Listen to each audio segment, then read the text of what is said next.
How are we doing, everybody? Right, we're going to try across 2 platforms tonight, but if it doesn't work out, because we've been having some internet issues, connection issues, we'll see how it goes, but I think it's just sorted itself out, like literally in the last 5 minutes. But how are we all doing? Harco is in, Dan there, and Breeze, good to see you. Where are you joining us from? Emilio, Lucy, good to see you as well there. And we just saw the new drop. Yeah, exactly. It came up. We just did it in the deep dive there. Oh, and you wanted to check out the deep dive there. So we were having connection issues, so I think it was probably quite buffery for a lot of people. But there is a oh my god, what was I saying? A free trial for the Patreon that shows you the same thing. So that'll be recorded, that'll be available if you did want to catch it back for that one. But how are we all doing? It's a lovely clear night tonight, and yeah, we're going to be looking out for weird and wonderful things in the night sky there. Carl, good to see ya. Oh, yeah, hold on. Yeah, it is looking like TikTok is having a sulk there. Carl, you might have to jump over onto the tubes. We'll see how it goes. Having a bit of a sulk there. Baseman as well, good to see you there. Terry, good to see you there. And RJ. So, yeah, we're doing our live UFO, UAP, Skywatch tonight there. Coming to you live from Wiltshire here in the UK, right in the heart of Crop Circle country and just down the road from Stone Henge. It's going to be a lovely, clear night tonight. So do help us spot the strange and anomalous in the night sky there as well. So, yeah, lots of August movement already. Zoom mode activated. I've been in this. Oh my god, bloody Zoom playing up. Sorry, guys. Come on, you piece of shit. Right, there we go. Zoom in again properly. There we go. Now, we're going to see lots of objects like this tonight. When you see them stop dead short for speed, change their course or trajectory. That will tell us for sure that it is something a little bit stranger indeed. Oh my god, what is going on there with the ping? Where are we? I think, yeah, TikTokers. Oh, is it sorting itself out? Yeah, heads up TikTokers, you might have to find us on YouTube there, because I'm just looking and it's looking like it's lagging a little bit there. So we'll see how that one goes there. A-Up is into that. And Helen, how are you doing? How's the weather up there in Scotland? I hear it is wonderful. It's too hot down here, though. So, yeah, lots of strange and anomalous things there. There we go. So, yeah, lots of activity tonight already. That one is Vega. So as that blue goes, that's the night moving on, the sun going further around. We're going to see lots of objects up there. More stars, more movement and all that sort of thing there. So keep your eyes peeled for those. But in the meantime, say hello. Let us know where you're all watching from. And, yeah, let us know if you've had an experience with something strange. The heat is getting to me. We spent an hour or and a half in here doing the deep dive, and it's very warm in here. Colin, how are you doing? Yeah, so I need my brain to have a chance of catching up. But just looking at it now, yeah, I think I'm going to have to come off of the TikTok, guys. So TikTokers, find us over on the tubes, because TikTok does seem to be having some trouble. So, sorry, we're going to cut you off. But, you know, at the Thing UFO, find us over on the tubes. We'll catch you guys hopefully tomorrow night when the internet is sorted, because we're having some local issues around here. It does normally sort itself out pretty quickly there. So, right, let me just end over on the TikTok. Yeah, we've been having just the internet seems to be having a sulk tonight, so we'll make sure it is working on one platform. So tubers, you get it this week there as well. It is so hot, it really is at the minute there. Some more movement coming in up Zoom there. mode activated. Right, I need to go get my my bottle of drink, because I've totally forgotten to get that one. It's too hot up here. The deep dive, it was good. The stuff, there wasn't a lot in the drop. There's a couple of interesting things, but a lot of the same old things. I'm still trying to process what we think of it there, but 2 seconds. I might have to get Leanne to jump in on that one. Sorry, guys.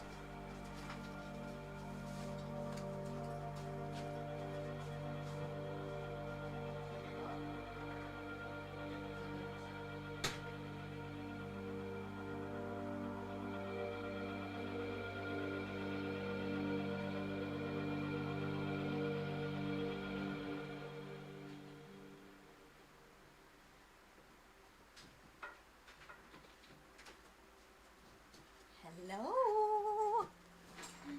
I'm taking over. How is everyone this evening? I hope you're all keeping cool.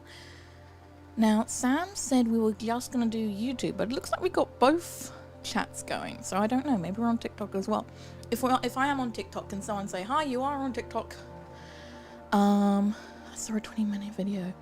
yeah, same old stuff, but still cool. Hopefully we have some of it here tonight. Yes, that would be very good. We got the camera set up. Oh, there's a nice fast one going through the middle there. That looks good. Sorry, I ran up the stairs. Sam's not feeling very well, bless him. So he's going to get some water. I think it's the heat. But he'll be okay. He wants to hang out with you guys. So he'll be back. Don't you worry. I am far too warm today. What has everyone been up to on this lovely sunny Friday? I have been up to as little as possible, honestly. I know that Sam just did his deep dive with the Patreons. So for those of you who are not on Patreon and you don't know about this, I think either once or twice a month, Sam and the Patreons all do a deep dive. Now, the deep dive is when they look at a particular document together, they go through it and really get into it, hence the name Deep Dive. Yeah, so that's what they did tonight. Tonight they were looking at the new disclosure from the US government. So they have been, every time there's been a new disclosure document released, they have been going through them one by one and discussing it at length. Been really interesting. We've seen some really interesting stuff come out. Nothing, oh, there's one, I don't know if you guys can see that. Yep, indeed. There we go. Yeah, so that's what's happening. Hold on, let me move the mouse. Sam always gets annoyed when I leave the cursor there. And he does it all the time though, so, alright. So yeah, that's what was happening tonight just before this. So I think that's probably why Sam's feeling a little bit rough, because he is, he was in this room already for an hour and a half. So I think he just needs a bit of a break before he does the next 2 hours. Hello, do you have seen the Radio X Spirit Box? Just you wait.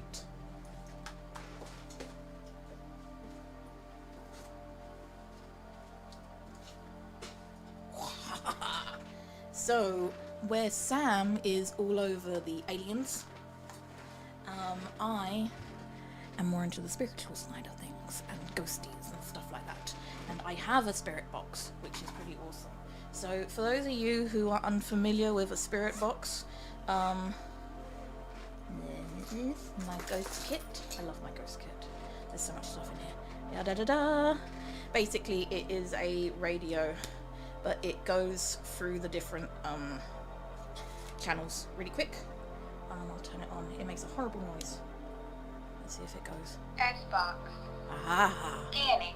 FM. So it scans through. It's not scanning right now. How do I make it? I never know how to make it.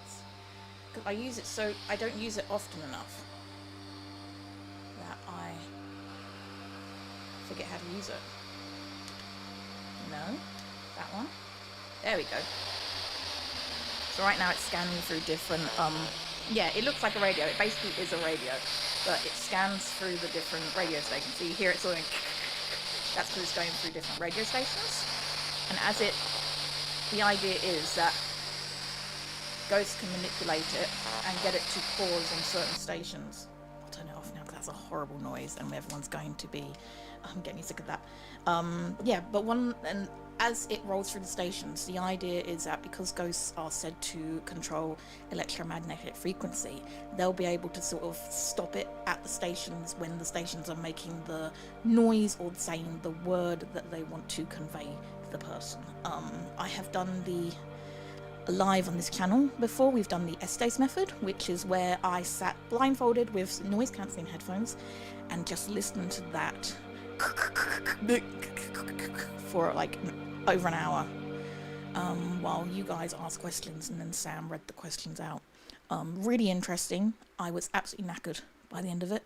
I don't know, some people say it's because ghosts and they use the energy from the humans. I don't know if that's true. I personally felt like it was very similar to when I get sensory overload, which happens occasionally. So yeah. With the Radio X, you can hold full sentence conversations with spirits. Oh, that sounds Fascinating. I'd love to see that. It would have been funny if any spirits come through. Sam has the rule, no ghost in the house. We've done it once, just to test it. But yeah, he doesn't want to. But yeah, it is basically a radio.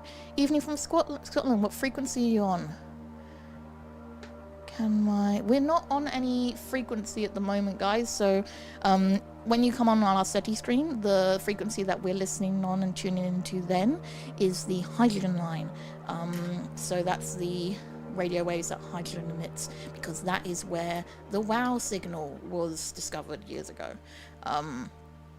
So let me just remember Sam's spiel when he talks about the hydrogen line. So basically the universe is screaming at all times. Everything in the universe is screaming radio waves and radio signals. And we can pick this up. So in the same way that we pick up XFM or BBC radio or whatever, we can pick up the signals from hydrogen. I think we can pick up the signals from different planets. And if anything anomalous comes through, then that's strange, right? On the hydrogen line, now the reason scientists and alien hunters hypothesize the hydrogen line is the one that people will use, that aliens could potentially use, is because hydrogen exists everywhere in the universe, right? So if we've picked up that there's a radio wave for hydrogen, then the likelihood is if they're intelligent enough, they will also have clocked that as well, and they could send a signal through that. And years ago, I can't remember the exact year, so my apologies, but there was a signal. It came through on the hydrogen line, and we don't know what it was. We call it the WOW signal because when the scientist was going through and just checking all his notes for the night, because they constantly monitor this, right, and then they go through, he wrote WOW in the margin because he was like, that's weird. And ever since, you know, we don't know what that is. I used to have spirit boxes. Have had mixed results. Yeah, ghost hunts are cool. Oh, just frequently. Yeah, I want to go on a ghost hunt. We definitely want to go on a ghost hunt. We've got a few things planned, don't you worry. By modulator, what are you using? Must do that in the autumn when evenings are dark and earlier again. Yes, that is the plan. It is atmospheric to do in the dark. I know that obviously, well actually there is an interesting hypothesis about why people think ghosts come out in the dark. Oh, radio telescope. No, we don't have a radio telescope. We are just using a camera. That's all it is. Camera with a really good lens. We do have a big radio satellite dish on the roof of our extension that Sam asked me if we could put in, and I was like, of course you can. It's your roof too. You can do what you want. So how are you picking up hydrogen radio links? So tonight we're not doing the SETI stream. Tonight we're just skywatching. Just skywatching, she says. But when the sky is cloudy, that's when we do our radio hunt watch, which looks slightly different. There's a button for it. Let me see if I can find the button. Sam has it here. Is that it? Oh, I've changed it. Oh God, that one. Back again? There we go. So yeah. Oh, I feel like a proper DJ now. Well, DJ, that's wrong. But yeah, so if I click this, at the moment you can see that's what it looks like when it's monitoring the hydrogen line, and that's what we do when the skies are cloudy. But the skies aren't cloudy tonight, the skies are beautiful. So we are watching the skies and looking out for anything anomalous, anything strange out there. You often see a lot of movement. There is movement right now in see something. Yep. It's gone. Has it gone? If you're one of our mods, you can actually click and make these squares flash for us on the grid, make the grid flash for us, which is really helpful. Let's have a look. Hi, looks like we're watching from YouTube tonight. TikTok, Town of the Sulk. Yeah, it's partly TikTok and also partly our internet. We were having issues this evening with buffering. We noticed during the Patreon deep dive tonight, so we wanted to make sure that it was working properly. We figured if we went across two different platforms, then it would definitely make it bug out even more. I live very close to one of the most haunted buildings in London. That's been documented many times. Oh, what building's that? I'd love to know. Hi, Harko. Nice to see you there. Well done for finding us on YouTube. Universe is a pretty big place. Your source seems like an awful waste of space. Yes, that's a very good quote. While I'm here, I'm going to show you more of my ghost kit. Because it's here now and it's in front of me. So we've got the we've got Spirit Box, which I just showed you guys. We've got a couple different recorders for EVPs. That's my one. There is another one in here somewhere. We got a torch, we got a mag light. So the mag light, if you turn it to sort of, because it's just a very basic torch, and when you turn it, has it run out of battery? It might run out of battery, you know, from last time we used it. But yeah, but if you turn it to the space sort of where it can switch between on and off, then ghosts can flash it just by touching it, supposedly. The thing is though, it can do that just by itself sometimes, so you have to get consistent results. Me and Sam absolutely bricked it one night. We were in a haunted, the Golden Fleece in York, most haunted pub in York. I booked a hotel room there for the night. Sam refused to stay there overnight. We had to also book a travel lodge and go sleep in the travel lodge. But we did a couple hours in the haunted location. Yeah, and we had the mag light out and it started flashing, and it seemed to be consistent with us asking questions like, is someone there? Flash on. Okay, turn off if you're definitely here. Turns off. And it kept doing it. It kept like, so did you die here? Flash on. Can you confirm that that was definitely that you died here? Flash off. Oh, and it seemed perfectly timed. And then I went, wait a second, and we stopped asking questions. Flash on. Flash off. So I got my timer out, did a stopwatch, and it was doing it almost exactly like 24 seconds. So yeah, we figured out, we debunked it.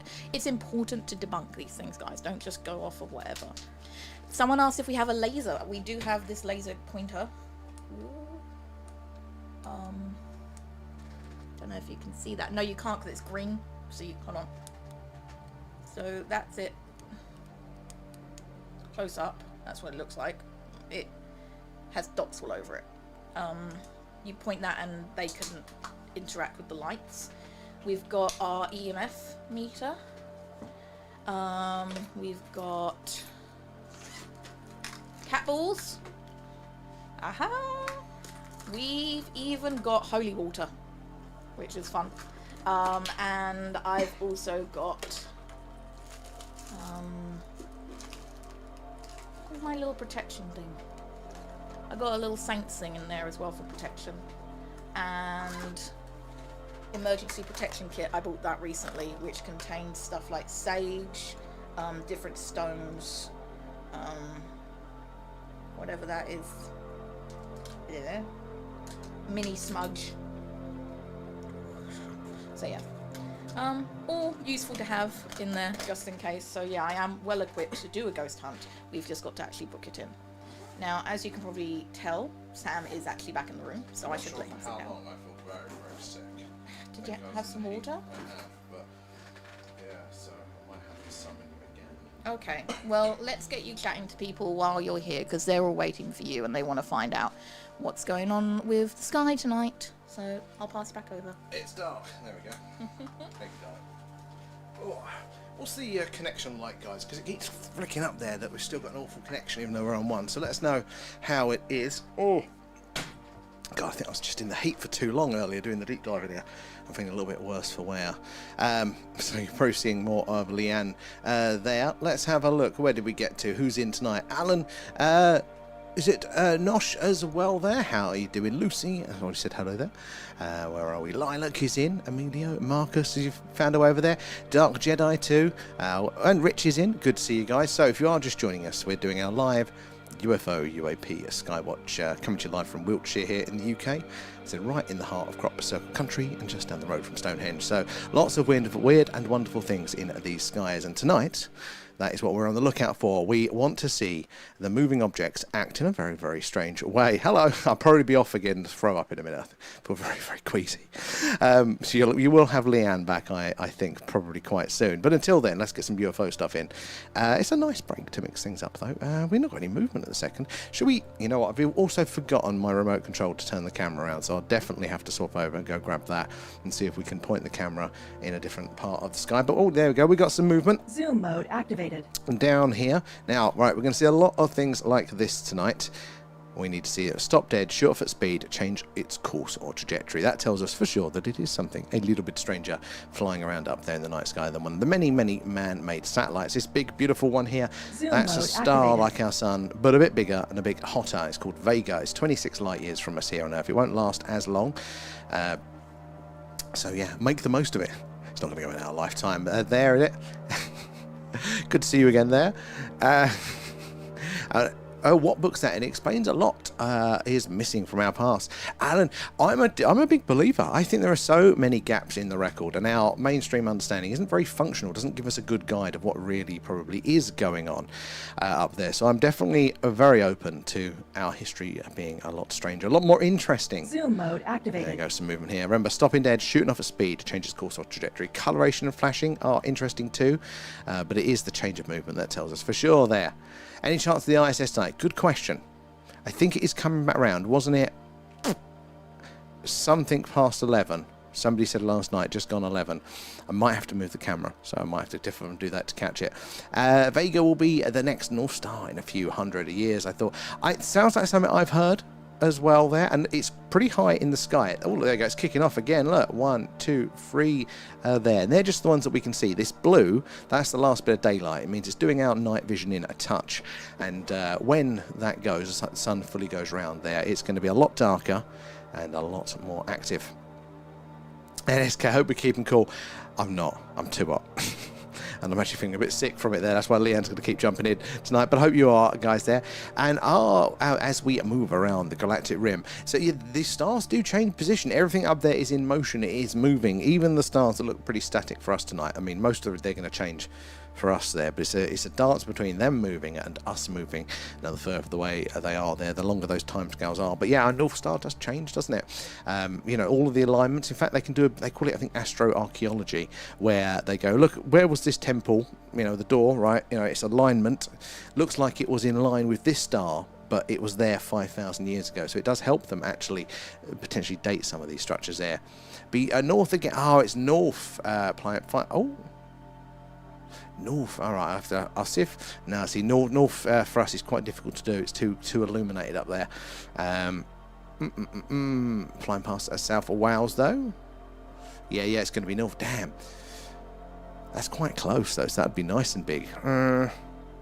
What time is it there? What time are we due it? Because I might just go manually put the camera round on it, stand out in the garden with it. Excuse to cool down a bit. Zoom mode activated. Look at this, a nice blue one there again. It's a distinct blue colour. Keep your eyes on that. And 99%, but if 99% of the world population died, 10 million people would still be alive. I think we are. You know, we don't consider this when we talk about alien invasion, cataclysms and stuff. It's actually quite hard to fully wipe out everything. It would be pretty dramatic for us as individuals. You know, everything that we know would go. But life itself normally does go on. And humanity, I think they got us down, didn't they, to about 1,000 breeding pairs of humans at one point. We can see in the genetic record there was just a mass. We were almost extinct. 1,000 breeding pairs of humans, which is pretty crazy. And oh, I heard about that one. No show. I heard. It's yeah, it's very sad to hear there. And where are we down here? And I am Kate's here, just helping V with hurricane. Oh god, yes, because V has trouble with the tubes. Thank you though for doing that, Kate. And it's cloudy up here. Venus, if you can catch it up. So Venus, we've had that recently. It's not in the part of sky for us at the minute where we can catch it, but it is big. No wonder people do mistake it, because it's quite low on the horizon. It's very big and it's very bright compared to other stars. Venus is really close. It's a lot closer than Mars is to us. It's just obviously not as exciting in the sense of habitability. I think, and Venus as well is more of, it's like a 95% fit to Earth. So 95% as close as an analogue to Earth there. Mars is a bit smaller than that, but obviously because it's not as inhospitable, it therefore is a little bit more interesting. But Venus is much closer. Due over southwise, 11:34. Okay, right, I might nip down and see if I can manually align the camera with that in time for it there. It is, if anybody's murdered, it is sad. We've got to have some humanity.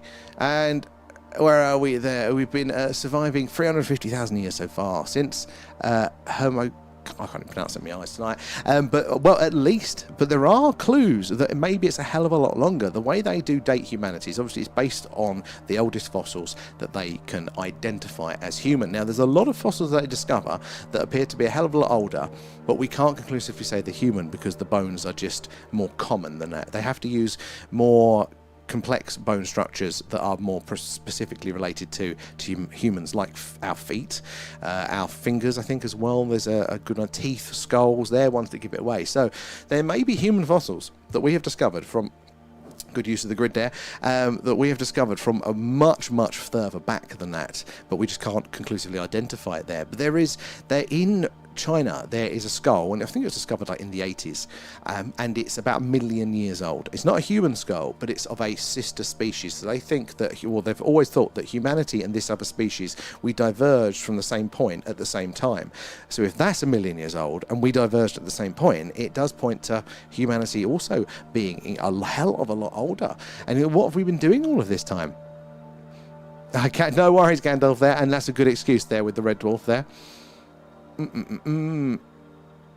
Is that I don't know on that one. And if was an Earth-like planet, but doesn't have a magnetic field like Earth to detect the solar radiation, and it's hot as Jupiter. So it's an interesting one because exactly the thing is that we associate magnetic fields with what protects our atmosphere from, the solar wind stripping it away and becoming a bare planet. That's kind of one of the theories with Mars, lost its magnetic field, therefore lost its atmosphere.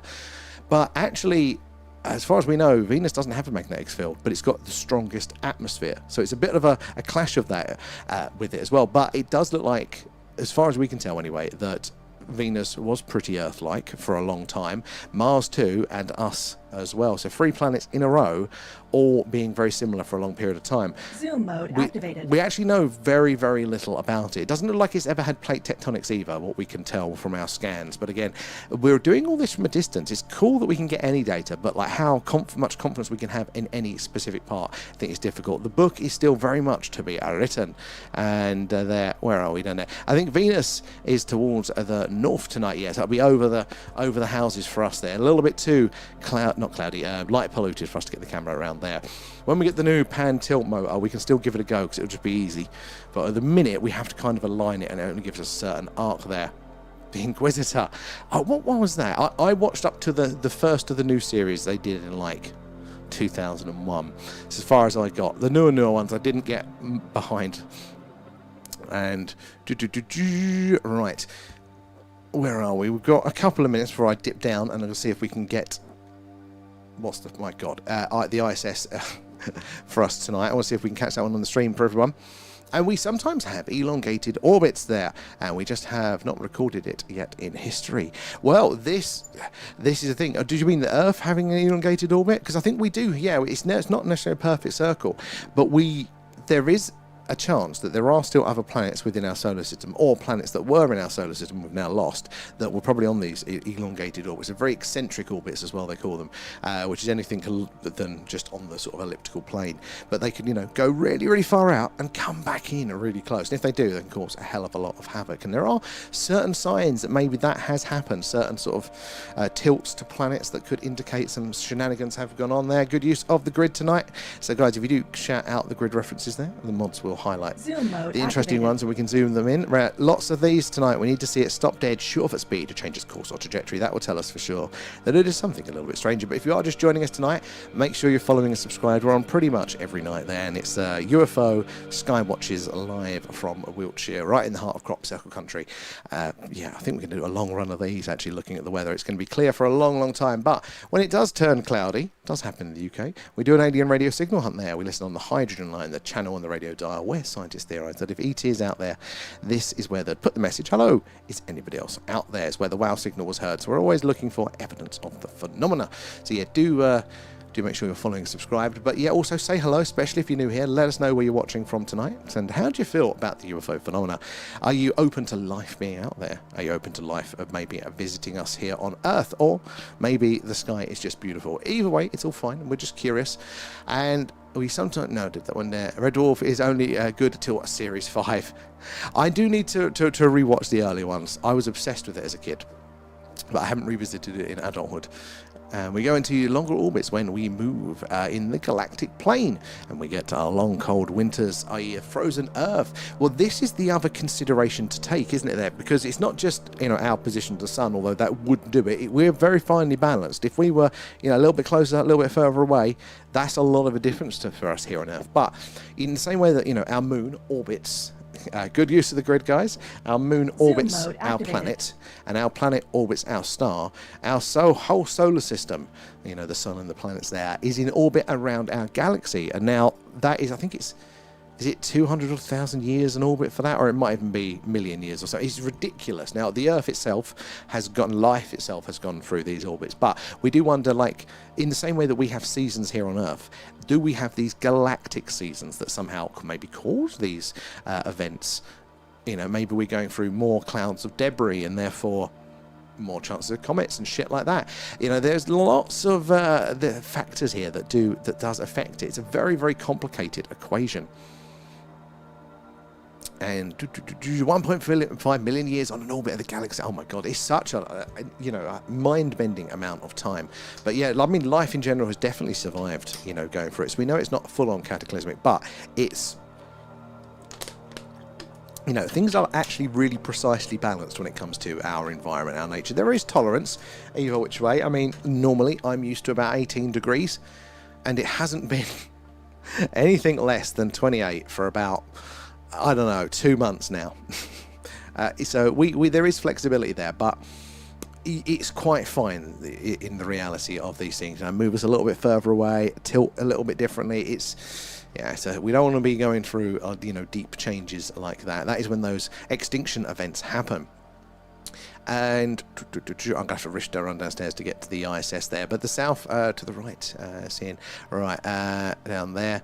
250. Oh my god, for the Milky Way. That is a very, very long time there. We did get the fourth drop, Scooby. We definitely did.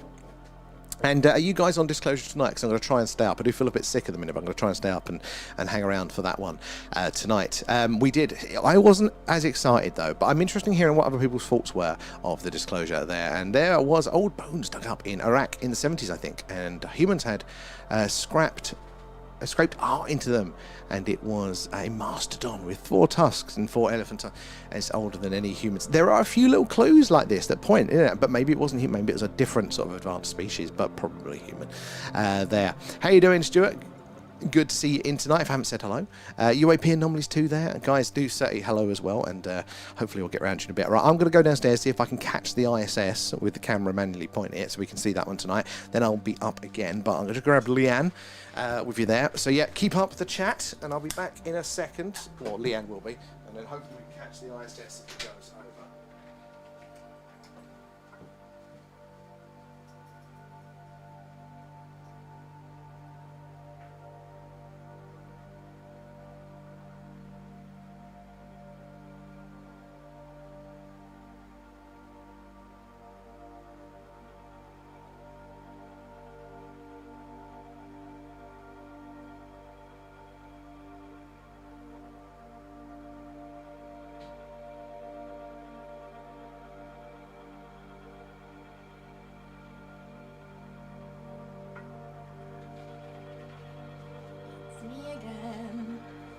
Did you miss me?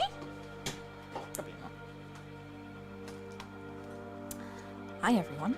So, what did I miss? Sam is outside now. Apparently the International Space Station is due to go over very shortly. So he is outside cooling down for 5 minutes. And also going to change camera position, so we get a better view of it. Hopefully. That's the idea anyway. I need to stop running upstairs, I'm so unfit. Oh god. Oh wow, check out that one. Look at it go. In A2 right now, the blue on that. Or purple. Wow, very cool. We're getting a lot of action here tonight, guys. That's one of the beauties of these hot summer nights when the sky is this clear. You see a lot of stuff going on. And it's really lovely because I can just go outside in the garden and look up and see them all moving around. It is beautiful. Everyone having a chat in the chat? Hey, welcome back. Hey, hope you're all having fun. I love the blue ones too. Yeah, they look really amazing. Yeah, it will be cool to see the ISS. The ISS is pretty spectacular. Like, I'm sure you guys have heard the stories of Sam, the first time he saw it. The bit he doesn't tell you is like he tells you guys, oh, it caught me out, I saw it, and I dragged Leanne outside to see it. No. It was a silly time at night, like gone midnight. I was in bed, and not to be... I don't wear clothes to bed. He made me get up, get dressed, and run outside. I got this phone call. I'm nearly asleep. And all of a sudden I get this phone call. I'm like, what is it? Why is he calling me? He's only downstairs. Like, what is it? And he goes, it's happening. You've got to come. The aliens are here, Leanne. You've got to see it. And I'm like, what? And he's like, no, you've got to come. So I get out of the bed. I drag my dressing gown on. I'm coming down the stairs. I'm like, what is it? I go, oh yeah, it is bright, isn't it? He goes, oh my God. And he's freaking out in the garden. And I immediately go, okay, it's got to be something. I've seen it. It is there. And then I googled it, and within like 10 minutes I found out what it was and burst his bubble. But then ever since we found that out, we're always quite chuffed whenever we see it go past, because it's just really cool when you see it. Like, I can't help but wave. I know they can't see me, but just to think that there are people out there looking down, it's pretty unreal. I don't think I could do it. Me and Sam talk about this because we obviously watch a lot of sci-fi and talk a lot about space and stuff, and whenever we watch the films and something awful happens where like they have to go outside the shuttle, or there's a hole in the shuttle or something like that, I'm like, there is nothing between you and nothing, you know? Like, I don't know if you've seen, was it Gravity?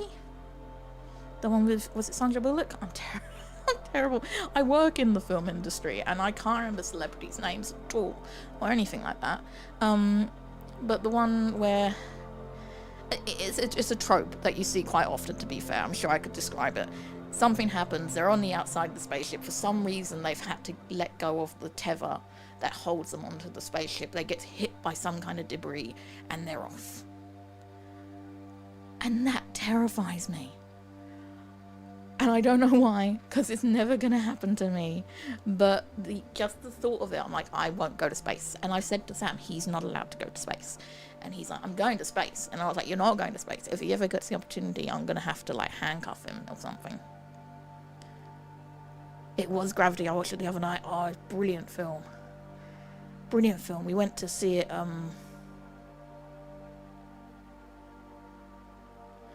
we went to see it in IMAX, like the really big one in London. It was so cool.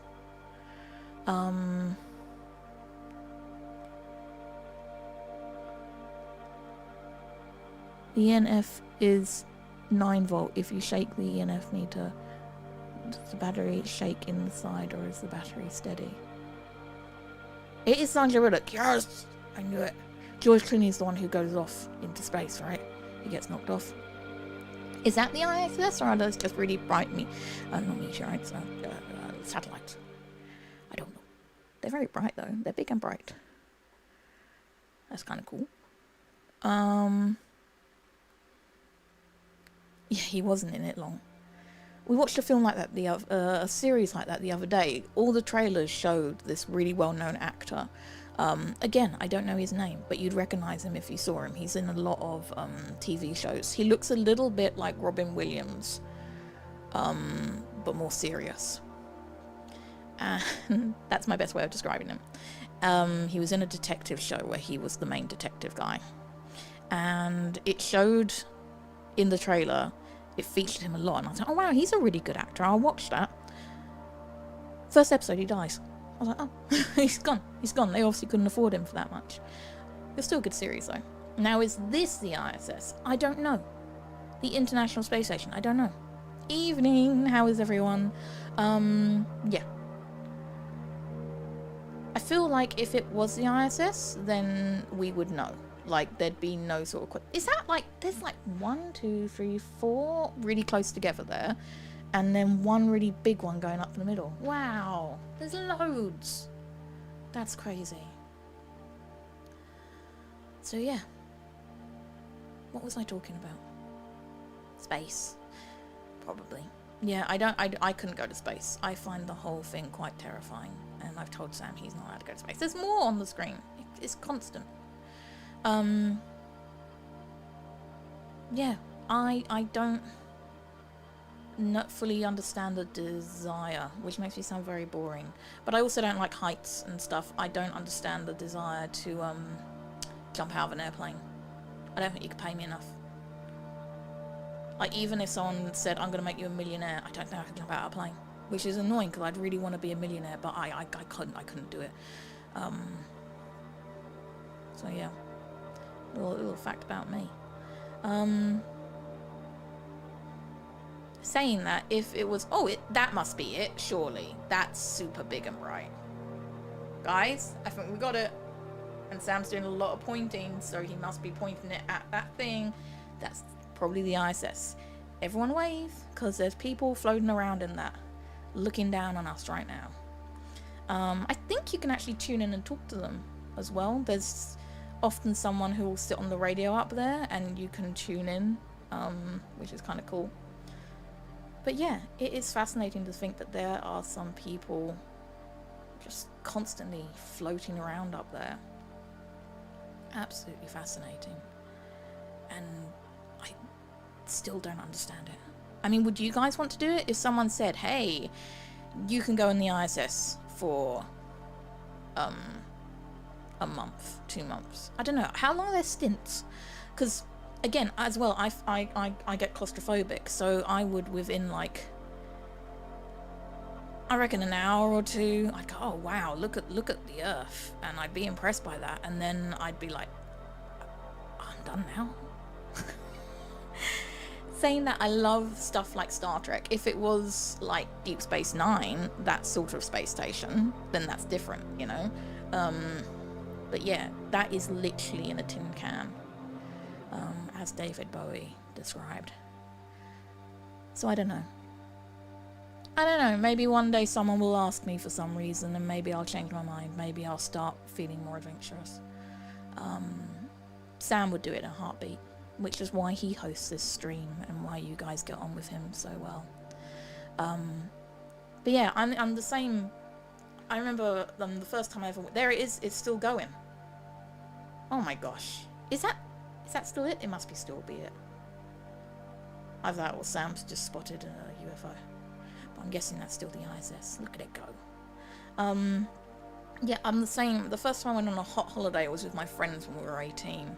And I'd never been on a hot holiday before. My parents could only ever afford going to Norfolk. I think once we went to Herefordshire, and that was exotic. Yeah, and our holidays would consist of visiting churches and windmills and looking at this forest and going to this thing, and yeah, we'd be doing stuff. And so when I went on this holiday with my girl mates when I was 18, I'd wake up, you know, late. They all got up earlier than me, but I'd wake up and be like, right, what are we doing today? And they'd all be lounging by the swimming pool and go, this? And I was like, I'm in a different country. There's a volcano down the road. I want to go see it. And no one was interested. So yeah, we had very different ideas about what a holiday is. I've gotten used to hotter holidays now, though, I have to say. I've not been on one for donkey's years. Again, it was with some girl mates, but years later. But I think I could handle lying down and just reading for a week now. I don't know. But I do feel like if you've gone all the way to a different country, you should try and see the sights a little. You know, try and see the culture a little bit. But I do also see the appeal of just lying around a bit as well. Which I guess is the same thing when I'm in space. I'm like, right, I'm in space, now what are we doing? And they go, this is it. And I'd be like, to see that on my computer screen at home. You know? Ugh. I'm a very dull person, I think. But give me a ghost. Sam won't stay in a haunted house. I'd love to do that. It is very hot, darling, and you keep making me sit up here. Oh, God. No, I'm going to bed soon. That's my plan. Right. I'm going to hand you back over to Sam, who would go to space if given the opportunity, and is therefore a much better host of this stream. Thank you, Stinky. Oh, it's warm in here, guys. It's warm in here. Hello. Sorry, it's me again. You can do, but it's going to... I've got to prattle through the house. There's something you can put there to there. Anyway, hello. Sorry, it's me again. Did you enjoy the ISS? Full start to start with, but we found it in the end. Pretty cool to see that one flying around. If you're just joining us, hold your hats, spinning the camera. We're doing a live UFO, a UAP, a Skywatch night, coming to you live from Wiltshire here in the UK, right in the heart of Crop Circle country, just down the road from Stone Henge. Long history of weird shit in these skies. So settle in and help us spot the strange and anomalous. Lots of movement up there. There's going to be a lot of man-made satellites. Zoom mode activated. Zoom in on this one here. Again, until it does something strange, stops dead, shoots off at speed, changes its course or trajectory, that will tell us for sure that it is something a little bit stranger. It does happen, but that's why it's a hunt. We've got to have a look there. Anyway, where did we get to in there? Did you enjoy, Lucy, the seeing the ISS there? And aliens, exactly. There, where are we? I'm trying to catch up with it there. I quite enjoyed that, actually, going out there and pointing the camera on things visually. I might, trying to line it up and move it around. Might have to toy with that a little bit more in future there. Oh, no, Dawdle, sadly, something's out of our internet. We're doing our deep dive earlier, and it was just lagging for everybody. I think something's happening locally that's just causing bad. How is it for you guys? Is it tool buffering or pixelating or whatever over on the tubes? Because we had to cut off the limb of TikTok just to make sure that we could do one well. Every now and again, the internet, it's rural internet, it has a sulk. We are on the list for full fibre, so fingers crossed that'll happen soon, and then we can be on all the platforms at all times with no worries there. How are we all doing? Any big sightings other than the ISS going off whilst I was outside? Oh, there it is. Tell them that I wouldn't go to space. You wouldn't go to space? I've basically been saying how much I hate space. I'd love to go to space, but also I get vertigo just by looking at something spinning, so I would be totally buggered. There, and Tank, was that the fourth tranche of UFO documents? Yeah, we saw. We did our deep dive for it earlier today, so we do our deep dives normally when they do a release or every couple of weeks, and we take a look at the releases there, or leaked whistleblower accounts, documents, images related to the phenomena there. As a little thank you for our Patreons and members. We had a look through. I'm still processing it. I'm not sure what I think of it. I don't think I'm fully impressed. For me, it feels like they're getting to the bottom of the barrel of the easily accessible stuff. Now, if we're going to put a good, hat on that and go, well, maybe they've just got to fight a bit harder and they're going to try and get the good stuff. The other could just be that they might not be bothered, and this is just all they can be bothered to chuck to us to keep us quiet for a bit. How do we all feel about it so far there?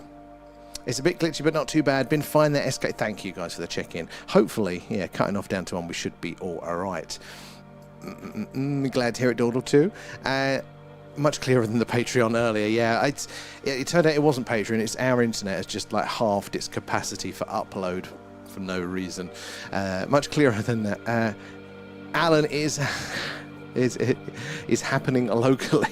It's just Alan cutting out the wires. That's a nice big one there. Should we zoom in on that Zoom one? mode Again, activated. a lot of these are just going to, follow their straight paths there at consistent speeds. They're not going to jump out to us as anything anomalous, but it doesn't mean that they're definitely not anomalous. In fact, what we're seeing right now, which we're assuming are going to be man-made satellites, and statistically we're going to be right most of the time, there's a lot of them up there, but these were still seen before man had anything in space, well before we had anything up there in orbit. So what was it then, and is this a satellite, or is it something a little bit stranger? We're asking for that rare occasion where ET is flying from A to B up there, realises he's left the gas on over our camera and does an interstellar handbrake turn so we can see it all. Again, it's not going to happen all the time, is it? Not much to avoid up there. We're not going to see that movement, but it is that movement, the zigzagging 90-degree turns, the stopping dead, the hesitation, speeding off, that is stuff that, things in orbit, our, satellites, space shuttle, they just can't do that. So it's a slam dunk for us. But it has actually been, a while since we've seen anything like that. We've had some middle of the road interesting stuff, but I don't think we've had anything slam dunk for quite a few months now. And there, where are we? Graham, just seen it fly over Patchway near Bristol. It blows my mind, actually, how much, when you watch on the tracker where the ISS is and how far away it is and you can still see it. It was going over, I think, Spain the other day. And I'm like, I can see, I know we share the same sky, but like to think actually how much of it is that we're seeing, you draw like a radius on a map, you can actually see, it's just so far, it's crazy. Red and Fessler were pouring over it earlier. I literally came straight on as soon as I got out of work with it. So I don't know. What do you think, Tank? Was it interesting to you? And I just can't sort the YouTube account. Oh, she's watching. Oh, well, hello, V. Sorry about that. We will normally be back on TikTok. But yeah, we had to cut you off tonight. Alan says hello, though. We'll have to get it fixed someday. Thank you for trying, though, Kate. And is Beatrice looking at newer plates? I think last time I heard with Beatrice guys, there was a scientist in the team, Beatrice Villarreal, and she was basically looking through these archival plates. So the photographic plates of the night sky taken in the 50s before man had stuff in space. And it's an all-sky survey, and they basically take an image twice. There'll be like a half an hour, an hour's gap in between each image and compare the two, and are there any differences? Now, it's the night sky. There shouldn't be much different there. Even if a star goes supernova, that's bright for a very long time. Half an hour, it should be roughly the same. So they went over these plates recently in the record, and they were seeing objects that look very, very similar to stars, and then they're not there half an hour later. And there's not a lot of issues for that, not a lot of issues, not a lot of possibilities of what that could be, but also there were some interesting correlations. Not only that it was around the time of nuclear testing, there was a higher amount seen, but also they did, again, interact with the Earth's shadow in the sense that, you know, in the same way that when the sun fully goes round, we're not going to get these objects, as many of these objects, because there just isn't the light to reflect back. Zoom mode activated. They were seeing the same thing, implying that, again, these things are in low Earth orbit and they were reflecting the sun's light back. But also, what was it? It was... There were some other statistical things that were very, very interesting. And again, most of the scientists, when this came out, they went, oh, it's just satellites. And you go, look at the date. It is years and years and years before man had shit up there to be doing this. So it's very, very strange. There is something going on up there. But when I last heard an interview with her, it wasn't about going through other plates. I think she wanted to check now, which is going to be a very difficult one, because obviously we've got all these man-made satellites and things flying around up there. It's going to be a very difficult job. But I think, yeah, she was looking at getting new evidence, I think, was the direction. I don't know if she's changed on that. But there have been since other observatories. So the place she checked with this was the Palomar Observatory in the US, and this is also one where what was his name? He was one of the guys in the early UFO field, you know, on the government side, kind of keeping it a bit secret. What was his name? He ended up becoming the head of the observatory, threw away a lot of these plates for no reason at all, so very suspicious what else was in them there. But yeah, no, she was checking those ones, but there are other observatories from that time have gone through their records since, and they have managed to replicate this as well. So it does look like there was something very, very strange going on up there in the night sky, well before man had stuff up there. Now, it's still going to be most likely that the objects individually, if we take any individual one, that it is going to be man-made, just because we've put so much stuff up there now. There's about 15,000 man-made objects flying around up there now. 10,000 of Starlink alone. It's going to be a lot more, plus all the debris, the junk, and all that sort of jazz. But it doesn't mean that they all are there. So that is why we're hunting. We're looking out for those differences in between them. You've got to keep your eyes on them and put the grid in the chat, and if it's a good observation there, the mods will highlight the grid and we can have a zoom in and look at those. Where do we get to? And is that R4-101 there? How you doing? I just managed to get on. Seeing the TikTokers having a sulk. Yeah, thank you, R4, for coming to effort and joining us over here. So yeah, sadly, we had to sever the limb of TikTok tonight.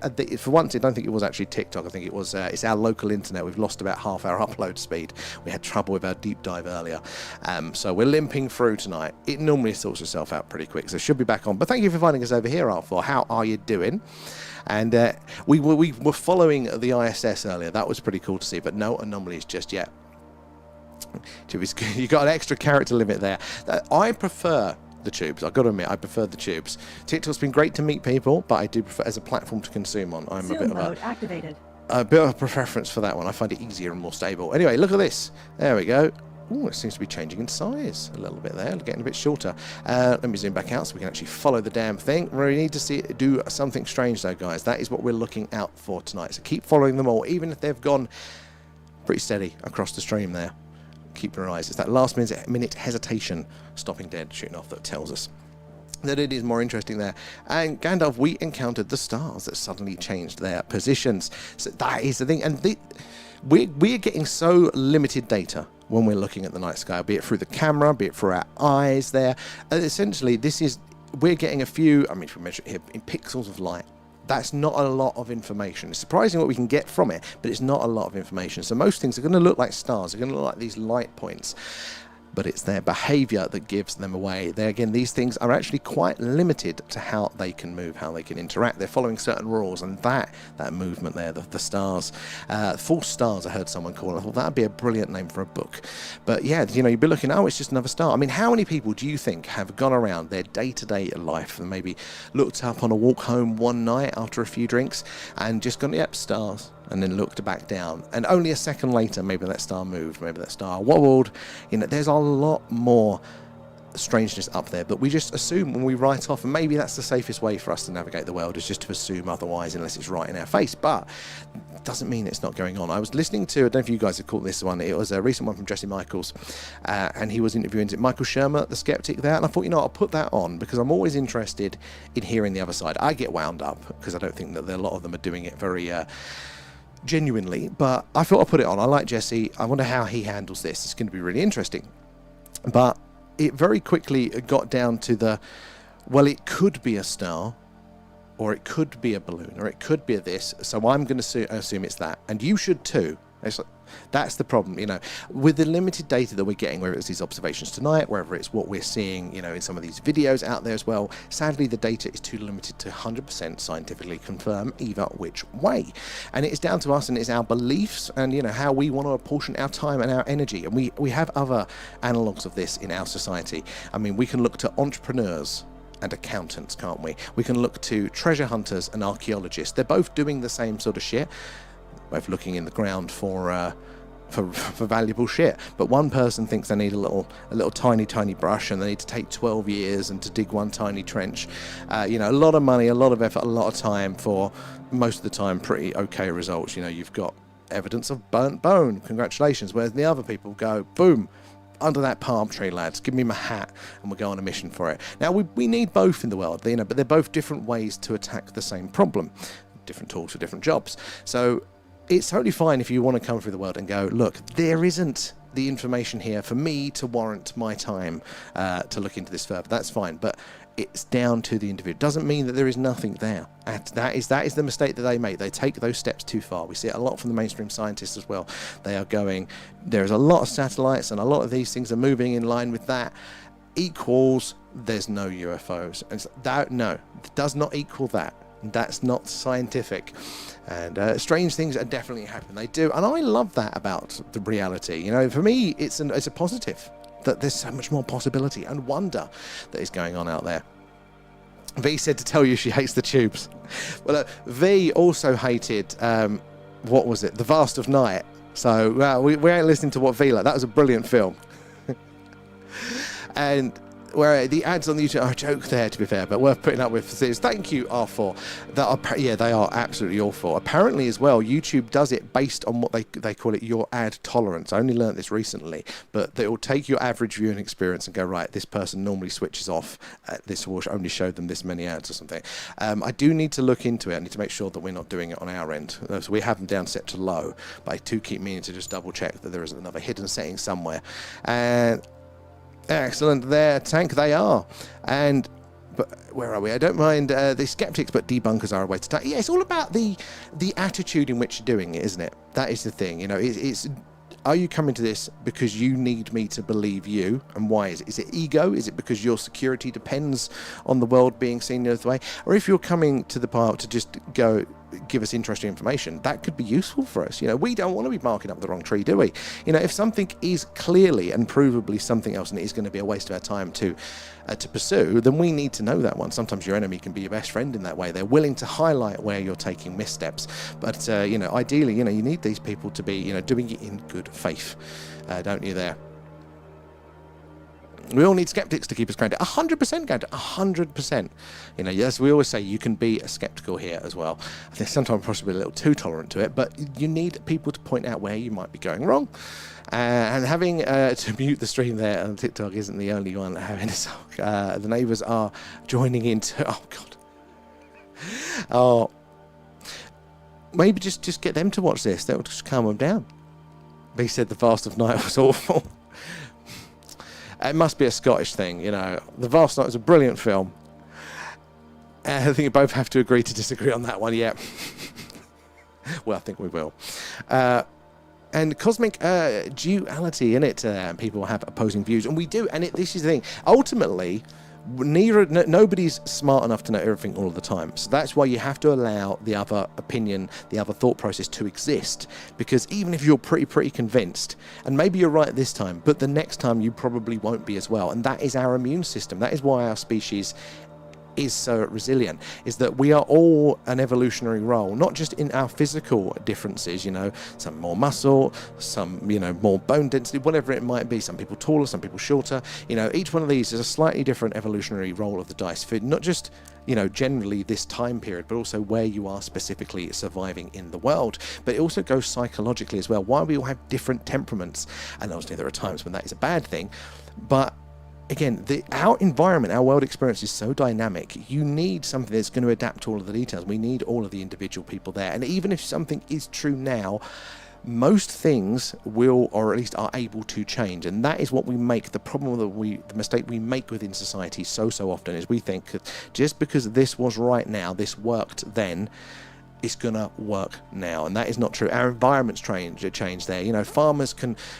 you know, harvest fields for generations, and then, you know, your climate can ever so slightly change and it is no longer viable and all of that stuff. So, you know, nothing is guaranteed in this life there, and you have to be open and adaptable to change to a certain degree.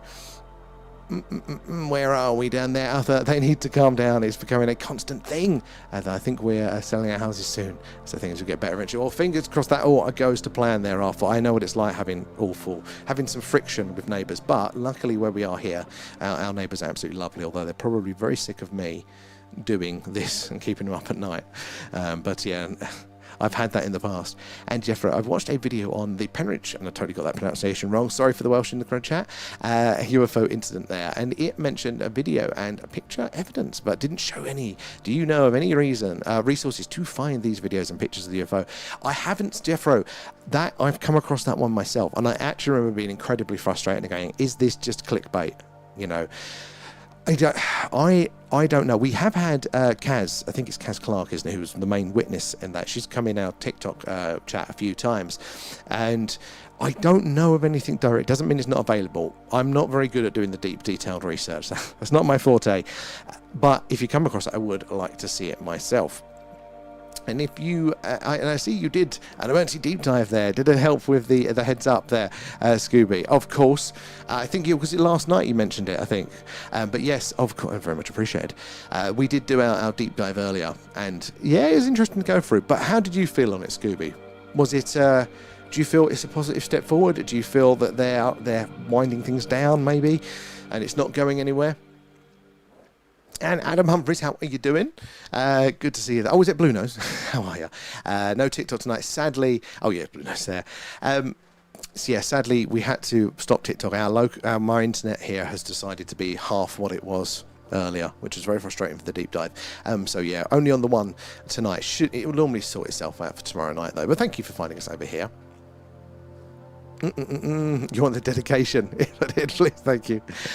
We'll get a little plaque. Where are we? Down there. Lucy, good to see you. Oh no, I've already said hello there. And I was just wondering, what could those trumpet sounds be in the sky, which so many people have heard and have been there, could Mother Earth have been warning us? I'm curious to hear your thoughts. So I've heard this a lot back. It's definitely an older thing. I don't think I've heard of it recently. Not saying that it doesn't go on. Where is my cursor? There it is. I want to zoom in on some of these. Zoom mode but activated. I hear it in the sense of, like, you know, battles in the skies, you know, the 1500s and all this sort of. I hear it a lot, you know, more in antiquity, and I don't really know with it. I'm definitely open to it as being a thing that can definitely happen. there are so many things about how the world works and freak events here, which way I think it's possible. Do I think it's a consciousness thing? For me, it relies into more of a... Okay, I'm going to have to come at this from the side because it's complicated. I'm thinking of this on the spot. But so the events that happened here in this Warminster, this Wiltshire town back in the 60s and 70s, I'm going through the books from the time and people's reports, and a lot of them talk about these lights and these shapes in the sky, and crackling sounds and popping sounds and deep droning, almost like an electrical hum of wires. And it's not a lot of it, not all of it, but most of it is that, rather than it was a flying saucer with lights. That did happen, but mostly it was these weird glowing shapes that were doing weird things, and orbs. And I came away from reading those and I'm thinking, for me, that feels like plasma in the atmosphere. It feels like somebody's screwing around with the ionosphere. They're messing around. That crackling as well, we know that can happen. You know, I haven't got the scientific brain to fully or precisely connect the dots there, but I've seen that happen, you know, when you're messing around with like over the horizon radar, very, very intense radar waves there, you know, that can do all sorts of things along those lines. And hey, we are right on the edge of Salisbury Plain, so maybe they were testing it over there and they just overshot a little bit and we were seeing it over the town. There are so many other little things that could point that way, and I feel that the trumpets, the sounds, like could be something along those lines. And that's obviously before man-made interaction at that sort of level, going back through our history, they've heard it. But maybe there's a natural property that has those sorts of effects, or maybe there's no man-made hands involved at all, and it's just an expression of maybe this plasma life that looks to be one of the main contenders of abundance. But it doesn't have to be visible, you know. It could be just the sounds and things coming from them as well. Maybe, you know, the visible, it's not in the visible light. But it's still having that interaction and therefore causing the sounds and the effects. It's a good one there, Lucy. I like that one. Oh no, it wasn't Emilio. There. There's some interesting videos with a hot and cold contrast. There was the one that we did find. The one that when you looked at it, it's towards the end, and it said in the text that they said, you know, it could have been a balloon, or it reminded them somewhat of a partially deflated balloon. And I was like, okay, well, you know, probably that then. We zoomed in on it. The shape of it was weird, and it wasn't an optical illusion from the lens. It wasn't a trick of the lens, this, when you zoomed in. This was actually the shape of the craft. That one was quite interesting, but overall I didn't really, for me, I'm still processing it, but I don't think it fully went there. And they need to show an alien, I think, that they are testing and warmers, but no one is interested. If they show an actual alien, it would be interesting to see how the world would react to that. I think that's the way to go. I mean, it definitely could be, you know, just feeling it out there. And where I was at the beginning of all this, when they first started doing it, and for the second one as well. Zoom mode activated. You see these things do something strange, guys. Keep your eyes on them. Where I was that, look, it's not just for us, the guys that know lots of stuff about the phenomena, you know, that we've heard all the stories, we've seen everything that's publicly available, and, you know, we're level 10, you know, we've been into university with this, right? We need the details, we need the Roswell bodies. This is for everyone.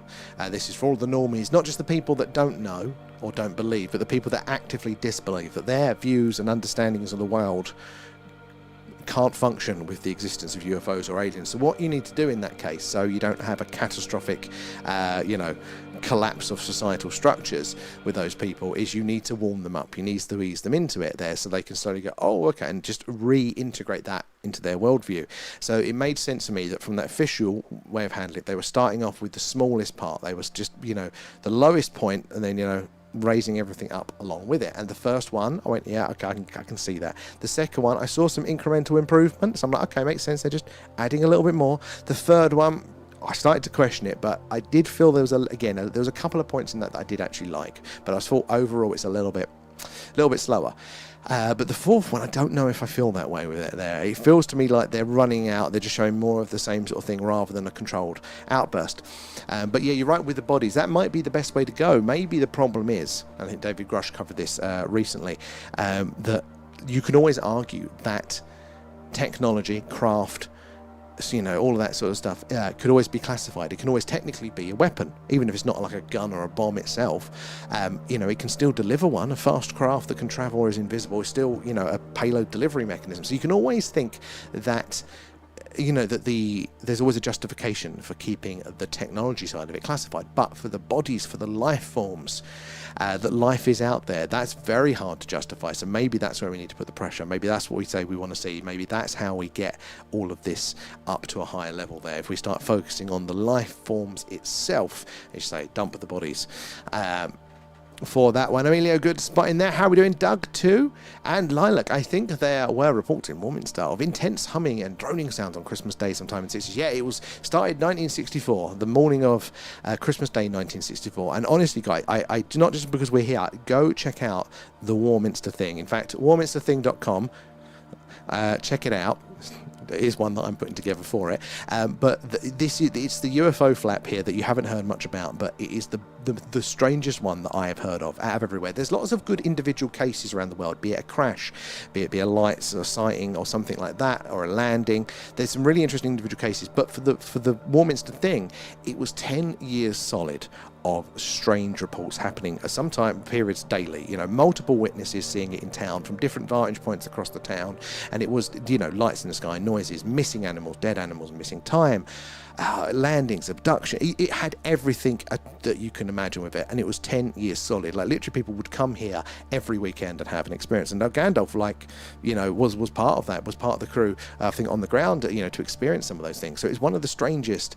It was a proper hotspot. But yeah, 64, the morning of Christmas Day 1964, I think it started with a postmaster, and this was common. A few people had this experience that they thought that the roofs of the houses were being lifted and shaken, and everything was rattling, the tiles were rattling off. Very distressing. Pets sadly passed away just from the stress of those incidents, but the neighbouring houses didn't necessarily report it or even hear it, so it was really weird. But then just after that, a few hours later, there was a woman, I think it's Marjorie by her name, she was walking up to the church not far from me now, just before the early service for Christmas Day, and as she was getting to the top of the hill, it was like one of these modern energy weapons that we're hearing about, using in Venezuela or wherever, because she was pinned down to the ground out of nowhere. There's nothing visual.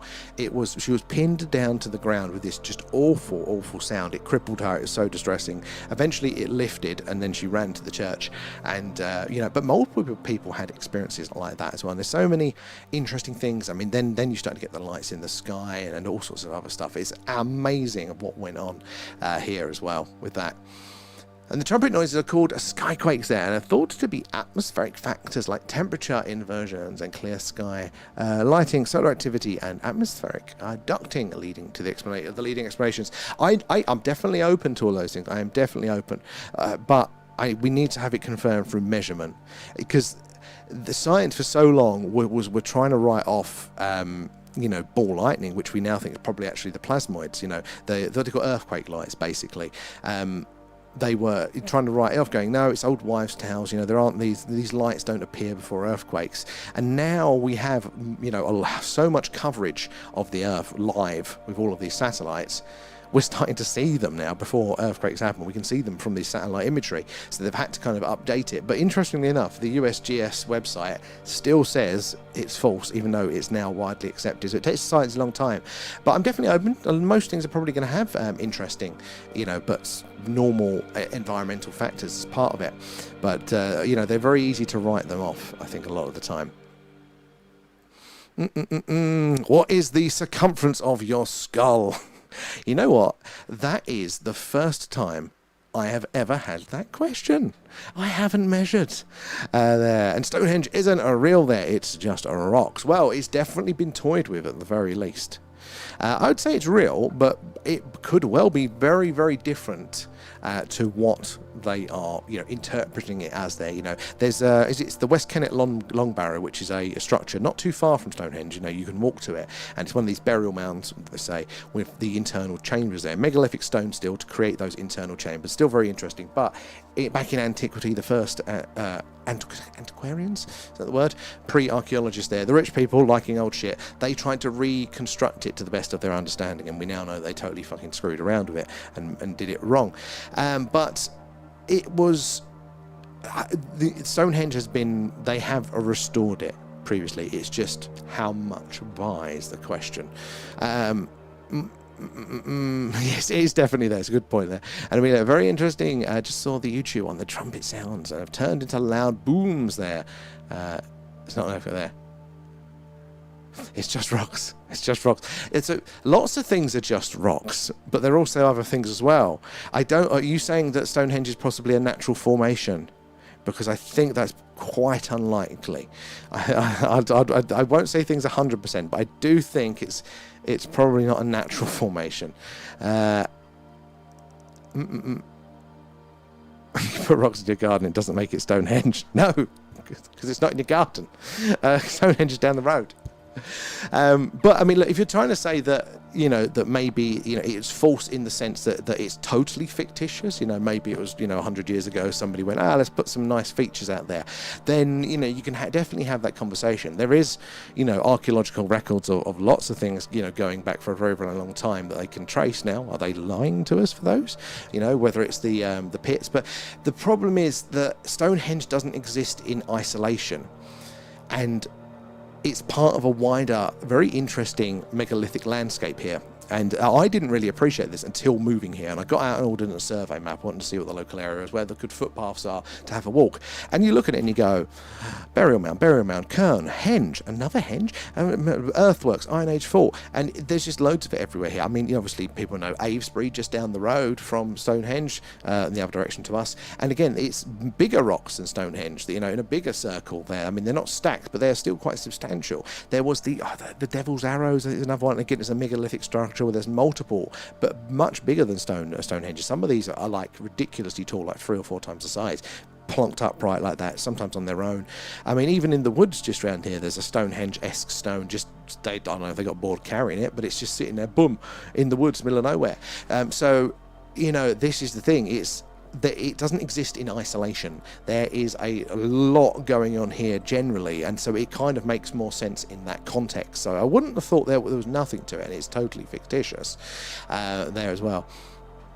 It's true. It is true, isn't it, there? And I think I call it a rockery. Exactly. And you could put rocks in your garden and name it Tony's Palace to all your acquaintances, and then it'll be no. This is very true. But the Stonehenge becomes a thing in itself, doesn't it? It gives itself its authority to a certain degree. Definitely. I do like it sometimes there. Where are we getting to in here? Where do we get to there? Tell me. Oh, don't forget Woodhenge. You're not wrong there. So you get Woodhenge as well. And there's so much stuff in this local area. I would use a natural phenomena to cover their experiments. I could well be there. And I said, "Are you coming to my garden?" The rocks just did that. Do you mean the rocks just did that? What? The pyramids just did that. Oh, okay, yeah, you're pulling a leg. Okay, there we go. We get it now. Where are we? Maybe it's just pattern recognition. Yeah. Yeah, we've all got pareidolia, isn't it? Exactly. And how perhaps it just did that, Michael. I mean, you had us going for a while there, because some people would actually argue that one. Where are you joining us from, to Michael? Well done. And I love the stone circles we have up here in Scotland. Callanish there on Lewis, and older than Stonehenge. Then we have the ancient settlements, etc. on Orkney. There are a lot. I mean, Stonehenge again isn't in isolation across out of the country. It's just the one that gets the attention, really, isn't it? But one of the things I find even more interesting than those is they call it the crystal castles. There, the vitrified structures, stone fortification structures that you guys have got there. So where they're basically the stone, however old these fortifications are, what's left of them, they were obviously subjected to some very intense heat, and we're talking like very intense. You can't just light a fire and melt these things. The whole thing, like one whole, it's like the walls that face a certain way, isn't it? I've had this, they've melted the rock, it's turned to glass basically, and they look to be incredibly old as well. That's very, very interesting. said the recent research confirmed that the smaller stones at Stone Henge, known as the blue stones, originated from quarries in North Pembrokeshire. Yes, so you the bigger ones are quite local, and then the smaller ones in the middle are from quarries in Wales, and then there's one which is the altar stone, bang right in the middle of Stonehenge, which appears to be coming right from the northern tip of Scotland and the Isles around there. Where's it gone? Another example of rocks just doing that. And it's a natural formation there, Doug. I think Michael's actually winning me over here. I think he's presented a very compelling case, and I'm not. If anything, guys, I am a man of science, and Michael has convinced me with a hard-won evidence there. 10 points. That's a nice bright one, guys. If you're just joining us, we're doing our live UFO Zoom mode activated. UAP Skywatch tonight. Coming to you live from Wiltshire here in the UK, right in the heart of Crop Circle country and just down the road from Stone Henge, which is just there. I just did that. If you are just joining us, yeah, that's what we're doing. We're looking out for strange and anomalous things in the night sky. Lots of man-made objects, so we're watching these things here, and we need to see them do something strange. Stop dead, shoot off at speed, change their course or trajectory. That will tell us for sure that they are a little bit stranger indeed. Do say hello in the chat. Let us know where you're watching from and ask away any questions that you may have there. No silly questions at all, even if it's about Stonehenge. No silly questions to ask away. We're always happy to hear from you guys there as well, but do make sure you're following or subscribed, whatever it is, wherever you are. We're only on YouTube tonight, so people be subscribing. Because of that, we're on pretty much every night, and we've got a good long run of clear skies this week ahead, so you'll get those notifications hopefully when we go live there as well. So where do we get to in the chat? The info is hard to find. Where I'm touching rocks and they feel natural. Is that the new one from Touching Grass there? I do think yeah, that does need to go on a t-shirt. They just did that. They just did that. And can you send a photo on the Discord? Yeah, we want you very pensively touching those stones there. Please don't abbreviate your wisdom. Well, I'm sorry, I wouldn't want to miscategorize it there. Where are we? And Dordo sent a gift. Thank you there, Dordo. Hey, and I just forgot that actually we can do that, and that is feeding Alan now, because YouTube allows gifts. Appreciate that. It all goes back into stream, helping us improve on what we do. There. Hopefully we're going to get our show on the road to do another Skywatch on location, but this time from Rendlesham Forest, the site of the crash/landing just outside the US Air Force Base there. That's going to be an interesting Discord. It just did that. It's when electricity just does that. And for any Sasquatch/swamp ape history in the UK, and I've heard UFOs and giant monkeys could be related. I don't know. I've always been... I need more convincing for the UK. Only, and this is, again, it's a bias, so I could be very, very wrong. It's just that I always just go, we're such a small country. You know, I can stand on a hill and practically see the other side of it. And, you know, it's like, where would they hide? Now, I don't think it's going to be totally impossible, but for, like, proper big populations to survive over longer, I think it would be very difficult. Maybe up in the Highlands, that could be, you know, much more remote there. I'm definitely open to it, though, and maybe, I've been thinking about this, I'd love to do a bit of a Bigfoot quest, but I can't afford to go to the US, so if you've got a good reason to think they're over here, I would like it. Anybody heard on those ones there? They just did that. It's the What Would Jesus Do bracelet, isn't it, there? They just did that. I just did that. And Graham as well. Hi, it's possible. Is it possible to put the points of the compass on the grid there, so we know what part of the sky that we're looking at? Just right. It's a good one there, Graham, and thank you for suggesting it. So we can do, and we do it for our on-location Skywatches. But the problem is for when we're doing this tonight, oh, it's a nice bright one, is that we move the camera around so much that I forget to update it. I am working on a bit of tracking software which will hopefully identify where oh my god, sorry, zoom back out, where the camera is pointing. You know, I label the stars and then we'll know which way it is, and maybe they could automatically do it then. But I'm not quite there yet. But it's a good point, so you know the orientation. Generally though, we're normally southeast to southwest. That's the best part of the sky that we have. So it's normally, and obviously on YouTube, that's going to be the bottom, you know, is going to be the most south. So at the minute we're pointing up a bit. So normal, as you're looking at it, is the normal compass position most of the time when we're here, rather than on location. I will have a double check there, Graham. It's a good point. And not that I've ever heard. I have heard the odd rumours, but I haven't heard any good substantiated evidence. Right? I've heard just like you hear whispers all the time with this and that. Maybe they just did Create Stone, maybe. And Dawdle sent the jewels there. Thank you for those, Dawdle, as well. All goes back into the stream there. Maybe Swamp Mates did make Stone Henge, but the apes are natural. Natural apes. Now, that is something I can't believe there. Well, actually, you bring up an interesting point there. So that would be a natural formation. You bring up a very interesting point, which is we often forget that we are part of nature. We are nature. We are the universe observing itself. And especially within the modern political climate, we like to think of ourselves as separate, as bigger than. But it's just our ego. You know, back in the 1800s, we were superior to nature. We could dominate it. Man's dominance over beast and nature and all this sort of stuff with our massive Victorian engineering. Holding your hats and spinning the camera. And, you know, since, you know, I suppose you think the Second World War, the attitude has drastically changed to, like, we're dangerous, we're so powerful and dangerous to nature. And it's just not true. Nature could fart and wipe us out in a bit there. So you actually bring a very interesting point up. He just did that. For Alan's always hungry, though, but appreciated. It's mostly rocks. Where are we down there? I love obsidian. Which reminds me of Minecraft. And Futurama nailed a Bigfoot cross alien episode. It's difficult to do, but I do hear this interdimensional angle again, and I don't need that to explain Bigfoot at the minute. Oh, we got a flasher, guys. We got a flasher. Zoom mode activated. Let's zoom in on this bad boy here. What? So it's flashing away a different light. Fucking zoom's not working properly tonight. Zoom in a bit. So we're getting a bit of a flash from it. Again, it doesn't mean it is anomalous. It's interesting, but it isn't slam dunk. We still need to see it do something strange. But what is happening with those objects up there?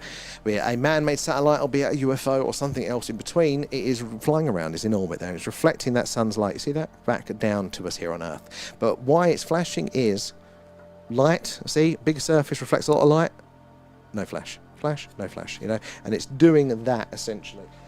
So that repetitive pattern there, when you're getting the flashing, is probably going to be satellites, you know, doing that sort of stuff there. Now, if that flash varies, that is when it gets interesting there. So you think of like take a satellite. This is the Hubble Space Telescope there. You think of the light profile for that. So if this is, so if it's rotating like this, think of the how much surface area there is compared to that. And if it's rotating at an angle, that's going to give you a very dynamic flash pattern, isn't it, there? It's not just going to be the simple one like the saucer we saw a minute ago. Now, it doesn't tell us necessarily what it is, but it's possibly what's happening there. That's a nice blue one. Should we zoom in on this? Zoom mode activated. Again, blue is interesting, but it's not slam dunk anomalous there, so keep your eyes on it. Could be that last-minute hesitation as it comes off the camera. And that monkey was a spy. And where's Raph at? I think probably having a night off tonight. Kate, it's his birthday yesterday. Maybe he's out partying, being Friday night. And Rich, maybe Henges were just a trend, and there was like a Stone Age, a Stone Age IKEA where you could buy a flat pack for your own henge. Well, what is fashion other than, you know, humans going, I like that idea, I'm going to copy that. Oh, I like that idea, I'm going to copy that. You know, that is how, you know, architectural trends happen, how new skills and new tools. Oh, you figured out how to move big fucking rocks. You know what? I've always wanted to move a big fucking rock. How did you do that? Jim, I'm assuming that's a Stone Age name. So you're probably quite right with that, you know. But maybe it's just purely like those fake fireplaces everybody had in their houses in the 90s and that. You know, it's that sort of trend there. And Stonehenge is just the last one that didn't get taken out because it's starting to look tacky. But some of the monolithic structures that we had here in the UK, a lot of them missing. They got robbed for their stone or whatever. They're actually really phenomenal. I don't know of any that are stacked. Stonehenge, as far as I know, is interesting because it is the stacking there. That is what really does set it apart. But there are some phenomenally large stones, like that are just, and they had them in lines, they had them in hinges again, but far bigger. Some have even got carvings on them. There's a lot more, let alone the ones that we've lost, you know. Yeah, the ape's capable of using firearms. But true. We feel a little bit better than rocks, though. And I think the entire plausible. I think it's entirely plausible. I would agree. And rock there. Everyone from Woolwich, just check the sky in my garden before coming on. Hopefully, hoping to see something unusual there. Just the same satellites going by. But the saying goes, seek and you shall find. Exactly. If you don't look, you do not find at all. And we have seen some strange things. You know, sometimes we have to put in a lot of hours, but we do get to see those anomalies. We have been rewarded on a few occasions, and I feel like we're due one soon. It was the end of July and August were just absolutely crazy for us last year, so I'm expecting it to be the same It could all be to do with, the sun's position, therefore able to light up more objects. We're going to catch those stranger ones in stranger orbits there. This is a nice green one coming through. Zoom mode activated. Zoom this one. Nice, steady and green. If it does a loop-de-loop, though, that is it. It's slam dunk for us there. Most aliens are rocks. Life doesn't have to be as we know it, does it? Keep an eye out for the shooting stars now until August. Oh, yes, shooting stars as well. God, we had one the other night, didn't we? But it's been a while, and they are phenomenal when they happen on screen there. Oh, no. I think we said it on your behalf anyway yesterday. It's fine. The stacking is natural. Naturally stacked there, Michael. If we find aliens, we can ask them about the rocks. 100%. I'll write it down. And I used to work in a stone yard, and stone can be manipulated by hand quite easily in the main. So, I mean, obviously, it's various stones and stuff, densities and stuff. But, what surprised me was, the big ones there. They are, I think they're limestone, aren't they? The big Stone Henge ones, the main ones that are stacked. And that is a very soft rock that you can work with. Still bloody heavy, but yeah, you can work with it. It could be a lot more interesting. Got any more? Yeah, still got a few faint ones going on the screen right now. I'm going to turn up the brightness a touch just so we're not missing out too much as it goes. And standing stones, perfect. How are you doing tonight? We're literally just talking about standing stones. Good to see you in. Where are you joining us from today? Thank you for joining us as well. Guys, if you are new here, do say hello. Let us know where you're watching from, and you can ask away any questions you might like. What we're doing, why we're doing it, how we're doing it. No silly questions at all. Do say hello and ask away there. If you've had an experience with something strange, do let us know that as well. Whilst we're waiting for the action to happen on screen, we'd love to hear from you all. But again, if you're joining us, we're doing a live UFO UAP Skywatch coming to you live from Wiltshire here in the UK, right in the heart of Crop Circle country and just down the road from Stone Henge. So lots of strange things have happened in these skies. In fact, said this little town here in Wiltshire, the reason I give the way where I live is Warminster, the site of the location, I should say, of probably the most intense UFO flap ever recorded back in the 60s and 70s, and it does appear that strange things are still going on here in these skies. So do join us pretty much every night as we're searching the skies. If it's a cloudy night though, guys, we do a alien radio signal hunt there. We search with our own dish, pointed up to the night sky there, listening out for potential alien radio signals on the hydrogen line, which is the channel on the dial. Not only that the WOW signal was heard there, but it is also where scientists theorize we are most likely to receive a message from ET of all the different channels there. And obsidian might be used as surgical knives there, made out of volcanoes because it's so sharp. Isn't it also like really, really hard as well? But I feel like I've heard of obsidian blades and things like that.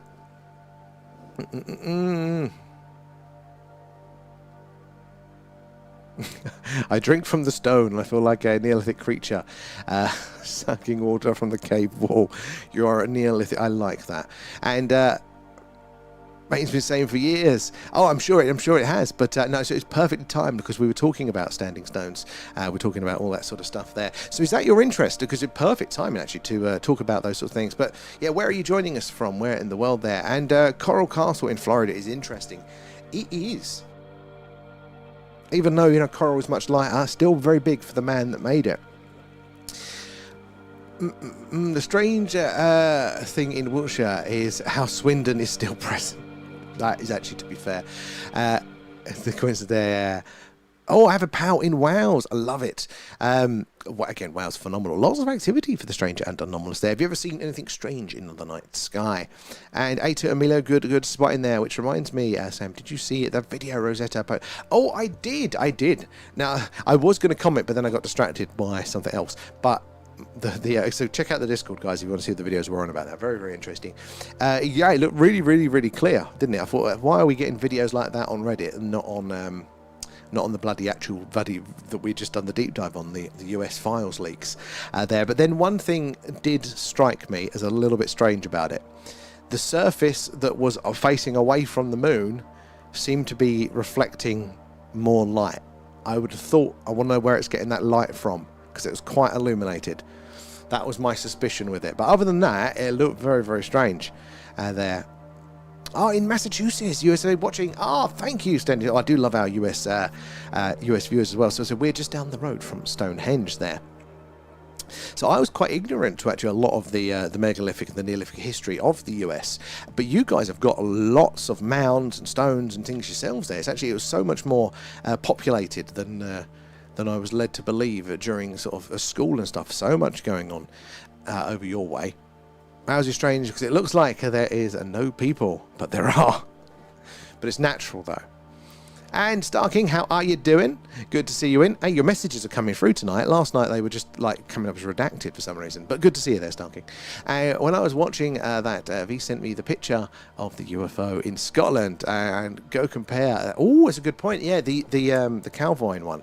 There is actually, yeah, there is a bit of a connection to it. I'm still sus because that seemed to be like it was reflecting more light, but. And it does fit in, doesn't it, with the old TR3B, with the light placements, the engines below it there. How you doing, Nathan, there?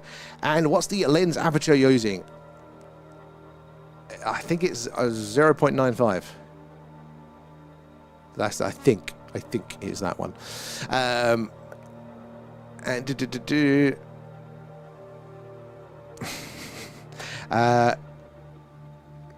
yeah, Michael says, you're right, they did just do that.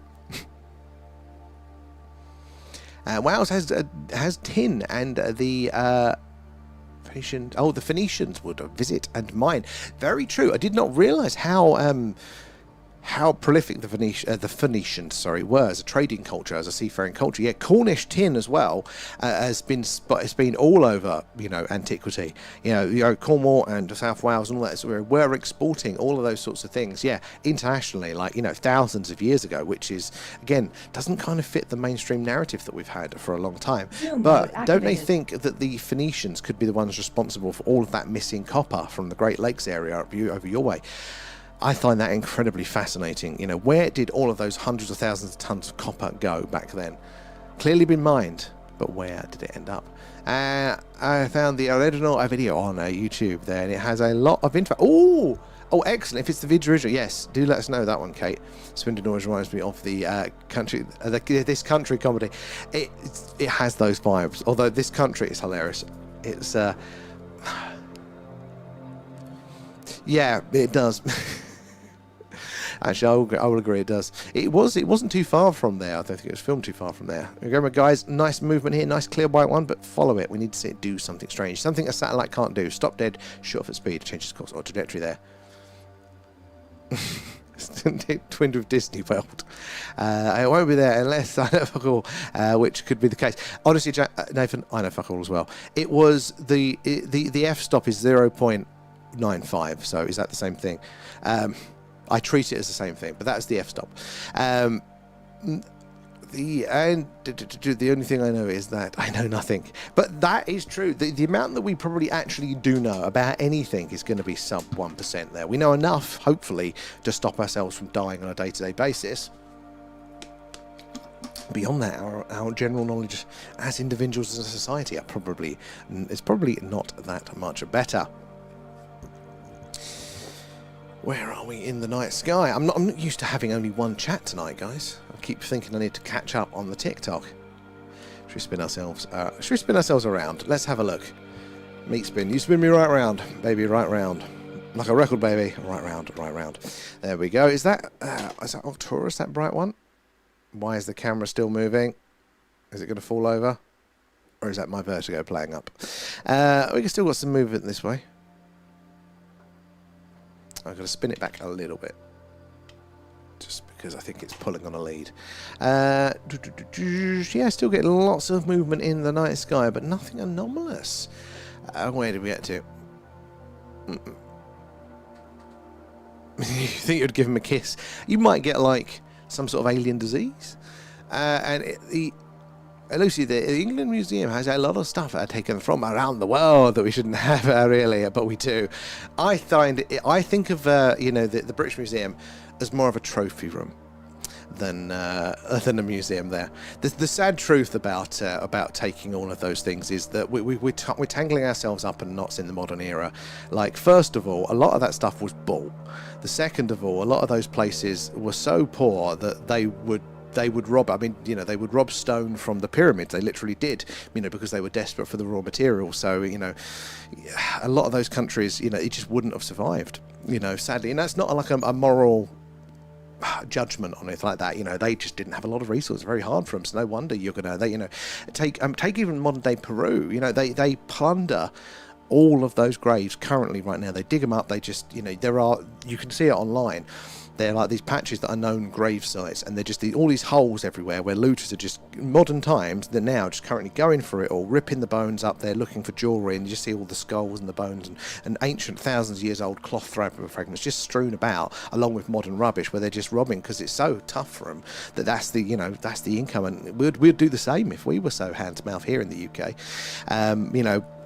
So I think, in a lot of ways, we've been doing it throughout history. I'm fine with it. Where are we? Down there as well. The strange giant plant.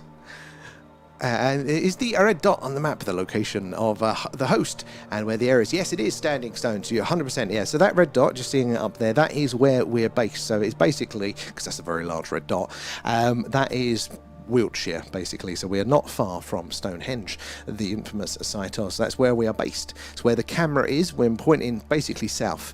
Are we southwest at the minute? I think. Just tree birds dancing there.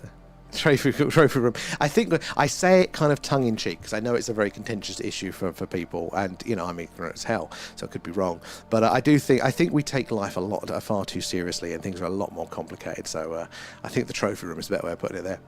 I prefer the term treasure hunter. Yeah. Looking for the Holy Grail. Well, there are those stories that the Holy Grail was bought here and buried somewhere nearby. Some people think the Glastonbury tour, but generally in this area. In fact, that was one of the reasons that was cited for potentially all of that, the hotspot of activity, because obviously we have the Warminster thing, which happened in the 1670s, the modern day UFO flap, but we're part of something that is colloquially called the Warminster Triangle, which is we are bang in the centre if you draw a line from Stone Henge to Glastonbury and then up to somewhere else. I can't remember the point of the triangle is, and we're bang in the middle.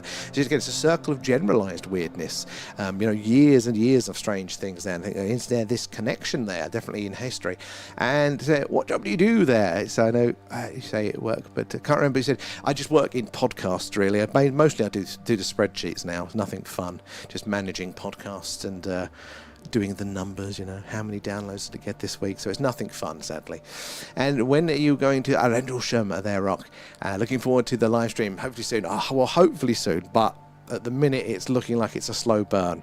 So we need a couple of things. Mainly we need to get Starlink so we can connect when we're there, and we need to save up for that at the minute. So all the gifts, the subs, the members, the merch, all that stuff at the minute is, I said always it goes back into stream, but specifically at the minute we're going in to save up for that so we can take the show on the road and do more on location Skywatches. So our ambition is to do a UK tour of all of the hotspots. So occasionally, anyway, we already do a little bit of tour around locally, the Iron Age hill forts, where all those sightings have been happening over the years, and it's quite cool. Take you guys with us there with our little mobile rig, but it doesn't travel well, and it's always a bodge. So we luckily, for some reason, we have better phone signal on top of those hills in the Iron Age hill forts in the country than I do at my house, so we can connect up there. But Rendlesham apparently is bad, so we need a few little gadgets for that, and that's where it's all going. So if you want to help us get on the road there, we've got our merch there, link in bio for that one, or shop.thethingufo.live. There we go, that's the one I'm wearing tonight for it there. But if you do get something, and go to the merch showcase section on the Discord and post a picture of you wearing it there, and then we can bring it up on the stream, just like this. There's A Up with a mug and Mayup's t-shirt, and Carl in his t-shirt there as well. So yeah, you can see your face on stream, and it gets us closer to Rendlesham. I'm very interested in getting the UK tour. I mean, ultimately we'd love to go international, from the gates of Area 51, the Roswell crash site, Kecksburg. Oh God, there's so many places in the US that we could do. But I mean, that is a proper pipe dream, that one. And thank you for the question, Standing Stones. I do appreciate it there as well. You have that. The Grail is easy to get. It's just rocks. It did it.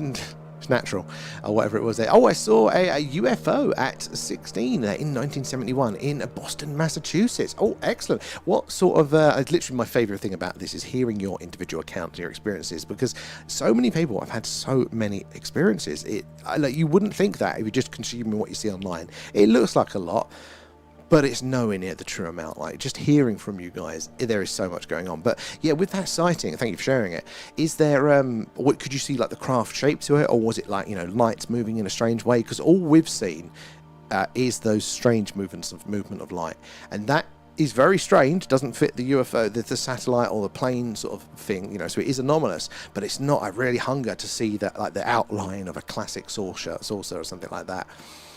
And the first Ming treasure fleet, 1405 to 1407, they're commanded by Admiral Zheng He, consisted of 317 ships, total of 27,000 sailors, with barge ships as big as football fields there. Peter said this is brilliant. China, as we've all heard, they invented gunpowder, astronomy, all sorts of crazy things. They were so technologically advanced well before we were, and it's literally they went through a phase, didn't they, of having these phenomenally sized treasure ships, especially for thinking of how long ago this was.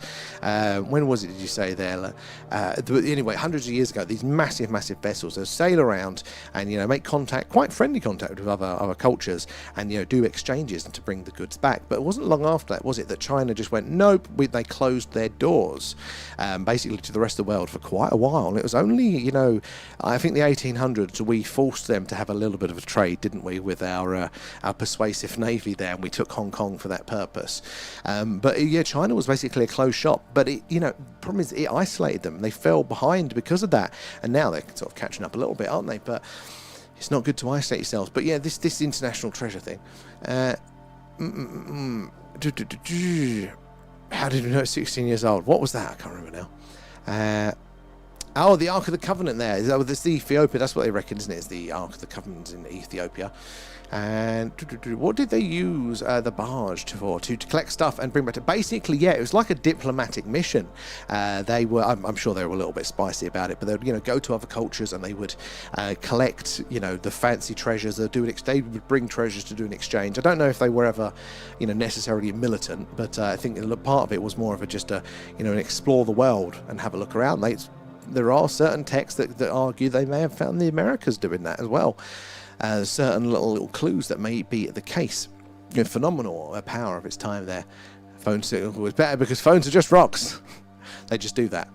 And Dan there, did you hear about the Anne Widdecombe? I did. It's always sad, isn't it, when somebody like that. Yeah, very, very shocking, actually. It caught me a bit off guard there.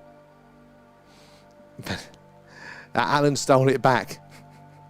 Andrew, she was a Conservative MP for a while, and then she kind of did the rounds, you know, the Strictly Come Dancing and all that sort of jazz, and become a little bit of a name in that sort of sense, a personality for a while there. And I've never seen a UFO in my life there, but I have been interested in the subject since I was a kid there. And 95% sure we are being visited. Very, very similar to me, Lilac. And again, until doing this stream, hadn't seen anything UFO related at all. But now we've seen the strange stuff, but hopefully it's going to be more and more and more of it there. I like Alan, but he's no Gordon the Gopher. You don't have to live with him. He's an arsehole. He's an arsehole. It's me, Alan. The real star of the show. Thank you, Alan. He's I need an emu. I think that'd be better there. What was that for, Star King? I can't remember. Alan's a little green turd. And the ships had Chinese goods like silk and porcelain, tea, gold and iron. In return, they traded for foreign luxury items such as pepper, frankincense, ivory, and exotic animals. The Chinese history is absolutely fascinating. I feel the fiddler Schofield either. I should hope so, Nathan. Luckily, yeah. And was that Pro there as well? And I feel like there are classified low Earth orbit drones. That could be some of the weirder movements, like the Lockheed Mark 5 one there. But I've definitely seen stuff that was too weird to just be that there. That's a very, very good point, especially as we move into the modern era now, where we are blurring those capabilities. So traditionally, we talk about the movement being the slam dunk there. If we see something fucking zigzagging around, you know, that is slam dunk for us anomalous, because at these altitudes that we are seeing these objects, and these are in space, they're in low Earth orbits, or sometimes medium Earth orbit. So quite far out there. And therefore, they're falling to Earth in a big circle there. They can't just move around like that. If you're in space, you don't just go that planet to that planet. You've got to work with this motion of an orbit and the gravity. You're working with it, and slight adjustments here, there, and everywhere. So yeah, the zigzagging around will take a hell of a lot of energy to be able to do that. So we go slam dunk. But in the modern era, you know, there is a bit of a middle ground there. There might be some things that are kind of a little bit closer down there, still within our atmosphere, and could essentially work like that. I still think at these sorts of altitudes we wouldn't see the 90-degree stuff, as you say, but it's a good point to actually, there might be a little bit of a middle ground. Like normal planes at the altitudes that they fly, we see the strobes, we see the shape of the wings, but maybe there is in that classified section, maybe it's blurring that line a little bit more. It's a very good point there. I got a mini Allen today. They're the big ones. Are sold out there. I warn you guys. You all go and buy them, and then you just like Sam. We should have listened. They're terrorising me. You should need to ask A up about her once. They're an absolute nightmare. Little star Polaris is at the centre of Chinese history. Is it really? I don't honestly know a lot about it, but have you seen how many bloody pyramids they've got out there in China? They fucking loved a good pyramid, and we don't see a lot of it now. You know, even to this day, there's some strange stuff out there. Well before AI days as well. Fun fact that Alan doesn't want people to know there. He has a towel. He actually does. He actually does have a towel. But the reason that we don't sell them is that he also doesn't have a little safety tag there. The kite stamp of a safe, and that's why we don't sell them. Starking's got, the big blue guy is coming back at the sky. Damn it, I'm a bit slow there, but keep a good lookout for that one. Thank you, Starking. I'm a bit slow on reading through them. And my friend told me about a triangle UFO he saw when we were young, and it was hard to believe. I didn't dismiss it, but with all the new stuff coming out, it makes sense. It's more likely a true story because the things I've heard explained online. Bang on. We don't tend to believe things. Well, no, we think how it works is the more evidence there is for something, the more likely it's true.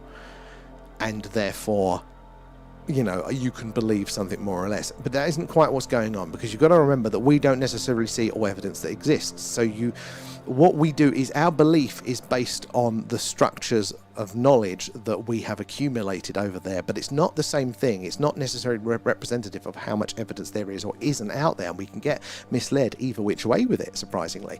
So again, this is something I'm really noticing in myself. There is a lot of stuff that comes on, or I hear a theory here, and I go, that's bollocks. And then I check in and go, right, why do I think it's bollocks? Very rarely is there something that is a counter, and there sometimes is something that you've heard that you do believe, and you go, well, it can't be because of this thing. But a lot of the time it's because we just haven't heard the supporting evidence around it, and that is why a lot of the time when somebody does have an experience, you go, oh shit, I've seen something strange. Then that's the switch that happens, because you've seen something. But yeah, we don't necessarily we mistake that internal gut feeling of belief for a measurement of how much evidence there is or isn't out in the world. But it's just so heavily biased, it just means that you've not come across it. So I really try myself now to not say 100% unless I am really, really sure with things. Just because it could just be my observation bias. So it's a really interesting point there, Lucy, as well. In fact, that your friends wrote, do you know what sort of time it was, the triangle? Because there was a peak in the 80s and 90s for sightings like that. We may have seen one of them once. We may have seen once. We did see the three dots coming over, moving slowly across the screen there. The three dots of light, and it appeared to be blocking out the stars behind it as it went by. But it wasn't one of those, it was a lower quality stream. It hadn't quite sorted the camera out as well. So did we see it? Did we not? It seemed pretty cool there. Where are we? The thing. Where's it gone? The thing he explained online. Oh, and no, where's it gone? Wait. Sorry, I'm just losing my bloody place. Sorry. Oh yeah, there. Biases are tricky. They very much are, though. They very much are. And half the time, we don't even recognise we're doing it. It's just human nature, isn't it? Oh, late 90s. That's a late for one of those sightings there. But, God, that would be phenomenal. But also quite difficult. Again, if you guys have had sightings, especially a while ago, that... and you've tried to express them to friends or family who aren't open to this, that can be a very difficult experience, because you imagine, okay, we need to see this do something strange, guys, keep your eyes on it.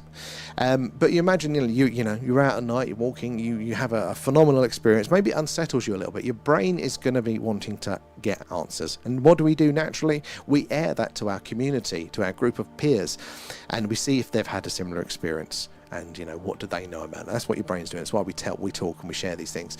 But with the UFO stuff specifically, and there are other things, in humanity that do kind of follow similar paths, anything that's a bit taboo, you just get that sideways look a lot of the time there. Sometimes your closest friends and family just go, yeah, all right, mate. And that is a very, very sad thing, especially if you've had something that's a little bit jarring there and you're struggling to try and find how to align that with yourselves. But luckily, things are slowly changing, but definitely not all the way there yet. And the UFO I saw was with another kid at 16 out of the woods / a water tower, sledding in the winter in 1971 there. And it appears just like 400 foot away there, and buried that for decades. Exactly, you bury it because, it's more trouble than it's worth sometimes. That is a phenomenal account there as well. But yeah, you have that, and at least you kind of got your friend to talk about it with. I don't know if you did discuss it, but kind of sometimes it's better you're not being in these things alone and knowing you're not mad as well, because that's also the other thing. It's after a while you go, but am I mad? Some people do end up down that road there. We haven't seen that one again there. No, we haven't there, but we've seen the triangle satellite a couple of times since then, but not the other one. Yeah, so there is another one that's tricky, which is a formation of 3 satellites in a triangle formation that's floating around. Apparently it's a gravitational wave detector, or some sort of scientific kit there for that.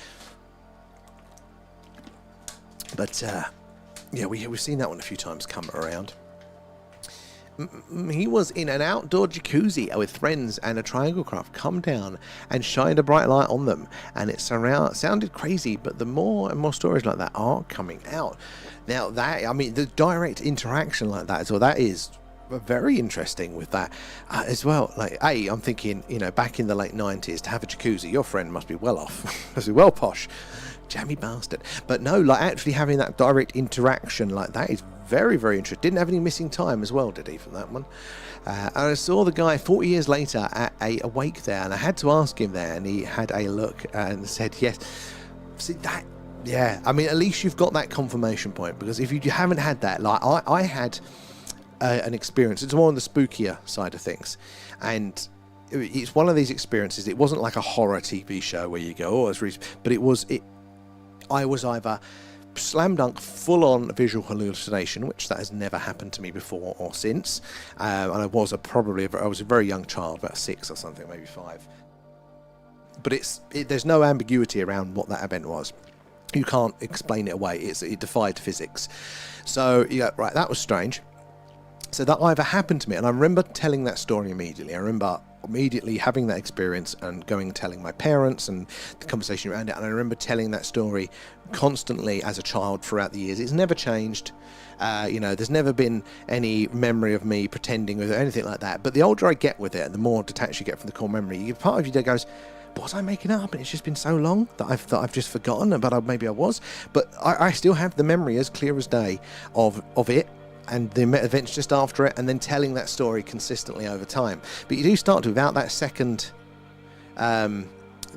confirmation from it there. Every single time we reply, okay, an ad appears for you guys. How many ads have you got, Kate, roughly, over the course of the stream? I'd be curious to know. And I'll see if we can change settings and get it down a bit lower. Not really sure how to. 1971 was a long time back there, but I had an open mind, and what I didn't want was a visit from the Men in Black. What they sometimes are very real considerations, but even sometimes social stigma is going to be enough, especially in smaller communities. There, you could get ousted, and that is very, very dangerous. And many people aren't too down to earth for UFOs, aliens, or ghosts, and that's a shame. It really, really is a shame.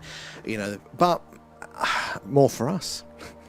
But it's definitely, look, we're in a day and age now where there are less cracks for us to hide in and there's less cracks for the ghosts and the UFOs to hide in as well. Whatever those things turn out to fully be, you know, they're in the same way that, you know, as individuals we're struggling now because, you know, again, there's less of those expansion joints in society. You know, it's not culturally appropriate now to go down the pub after work every day.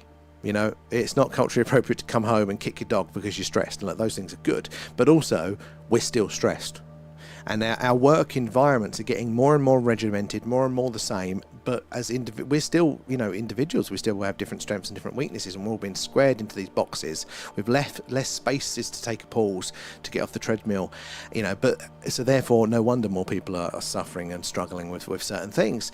But the same is true for all of these phenomena as well. The same is true for, you know, that with what we're doing tonight. How many people we've had in tonight, you know, seeing all of these strange things together in real time. When something happens, more people see it. Whereas before, if I had just been doing this myself, not connected to the internet, looking up, I would have, what I've said to a couple of friends, I saw it and it kind of moved a bit differently, and that wouldn't have gone anywhere, wouldn't have added to the conversation, would it? But, you know, nowadays it does, so it's harder for these things, whatever the truth is, to stay quiet. I knew the friend who was well off there with Jacuzzi was more believable at the time than the triangle thing, and that was watching it. I mean, and what is the red dot at the bottom of a D1? So good spot in there. That one there, and oh, there's a flasher down there. So this red one, that is a kind of blue mark around there. That red one there and that red one there. They are, I think maybe that one too. They have duff pixels on the camera. They get worse in the heat, but good spotting. And Standing Stone, I'm Sam, by the way. Yeah, no, I don't bother putting my name up here, but I'm Sam for that one. Thank you for asking. And where are we down? There's what I had about 9 out of 10. Oh, okay. Since I've been in there, I have accidentally skipped off and rejoined a couple of times when talking. That is ridiculous, Kate. That is absolutely ridiculous. I wonder if that is I might totally turn off the monetization on the channel for a night. Oh no, because then that's not going to be a clear test, is it? Because I was trying to figure out if it's something that we're doing. So I have a button on here for oh no, okay. So I've got a button on for YouTube where I can insert ads, and obviously I never press it because, you know, you end up missing something on the screen. So we have them set to the minimum. But I wonder if there's other things that I can do that will minimize it, or if that is just what YouTube is throwing, because there's a lot that YouTube just put in by themselves.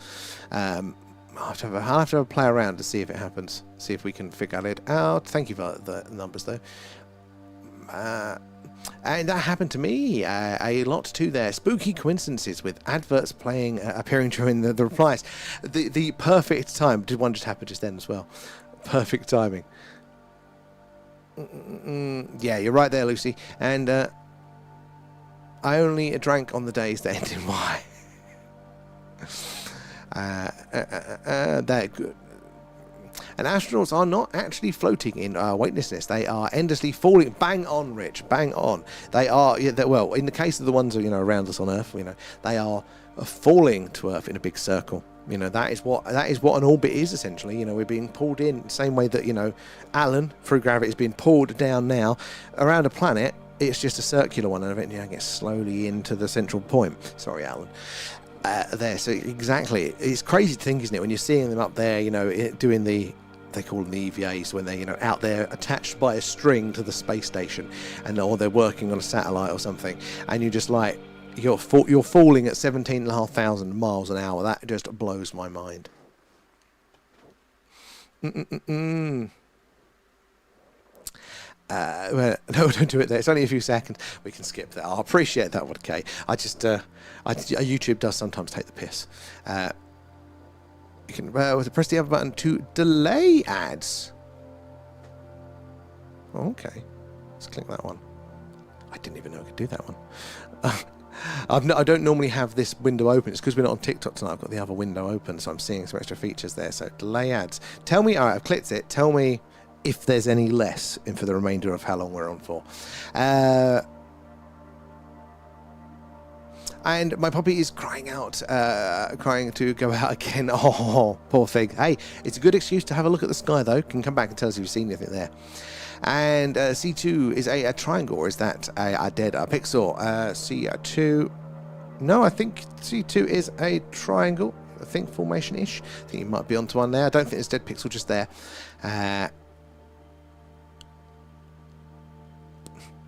The stratosphere, those stratosphere parachute jumpers, they get to supersonic speeds, and they said that blows my mind. It was the Red Bull chap that jumped out of a big balloon essentially at that time. The idea of it loved me. There was a time when, before I got quite ill, before my my 20s, that I really wanted to get into. Not base jumping, that's when you parachute off things. Wingsuits, that's it. You seen them? It's like parachuting basically, but you have like a suit that kind of gives you a bit of a webbed underarm, and you basically just fly for a little bit and then pull your chute. And I was like, man, that looks absolutely amazing. That would kill me now, the thought of it. But I think what a way to go.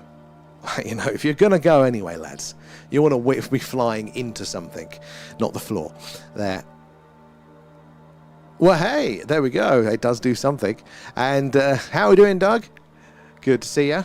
Right. Should we spin the camera around a little bit more? Let's bring back the other way to see what we got going on.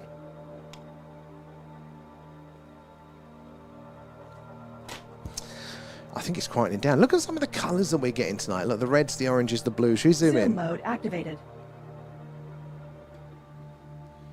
Absolutely amazing. I mean, obviously you've seen those wonderful, like, deep field images of space, you know, but they're normally long exposures, seeing all the colours from all of the nebula and stuff. You know, the fact that this is live video and we're still able to let enough light in, just see all that always blows my mind. There's a nice purpley one there as well. Good shot of the ISS earlier as well. I did have a little bit of fun actually pointing the camera in real time. Might get Leanne to do the hosting and I'll just sit there with the camera. Where are we there? I think that's Vega still up there. Should we zoom in on Vega? Nice big bright purple one. I mean, look at the colours coming off of Vega there. A little bit of green too. That's just the lens kind of refracting the light in a weird way there. But yeah, big beautiful Vega. 26 light years here from us here on Earth, but much bigger, brighter and hotter than our sun, our star, the sun. The wingsuits look cool there, and I would totally do that to show off for the aliens. Like, can you imagine if they're flying? What the fuck are the humans up to? Like, I mean, you know, what a way to go, especially doing it in a city as well. Like, do it through New York. Zoom I think mode somebody. activated. Oh, it's just off the screen. I think somebody did that once. Like maybe in Dubai, they flew through between the tower blocks. Absolutely awesome. I'm afraid of height. So I am now. This is the joke of it. I got ill and now I get vertigo just like that. So I struggle with heights and stuff now. Didn't beforehand. But all I need to see now is one of those artsy shots, slight twist. We were watching those videos earlier, weren't we, for the deep dive for the US government, the FLIR footage, and then the camera angle would slightly adjust. And I'm going, fuck. My sense of balance goes off. Well, let's go to jelly looking at heights on the screen. If I'm in I have to go out and get a horizon. I'll watch something on TV. If it goes, I need to get the horizon. B4, Emilio, good spotting there. And Starlight, how are you doing there? So exactly a Starlight second, that one too. I keep thinking that one's coming in there. It's slowing down a bit, but we're getting some lovely colours. Is that the Milky Way? Is that why it's a little bit like cloudier there? A little bit of a green coming in. Oh, excuse me.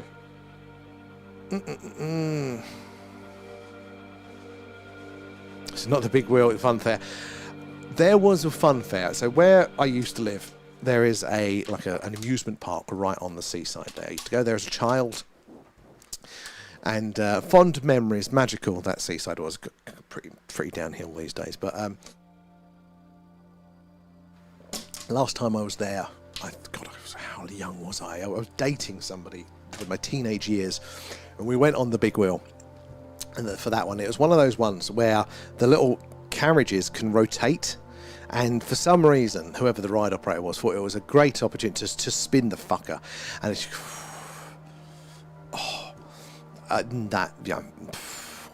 that was horrible.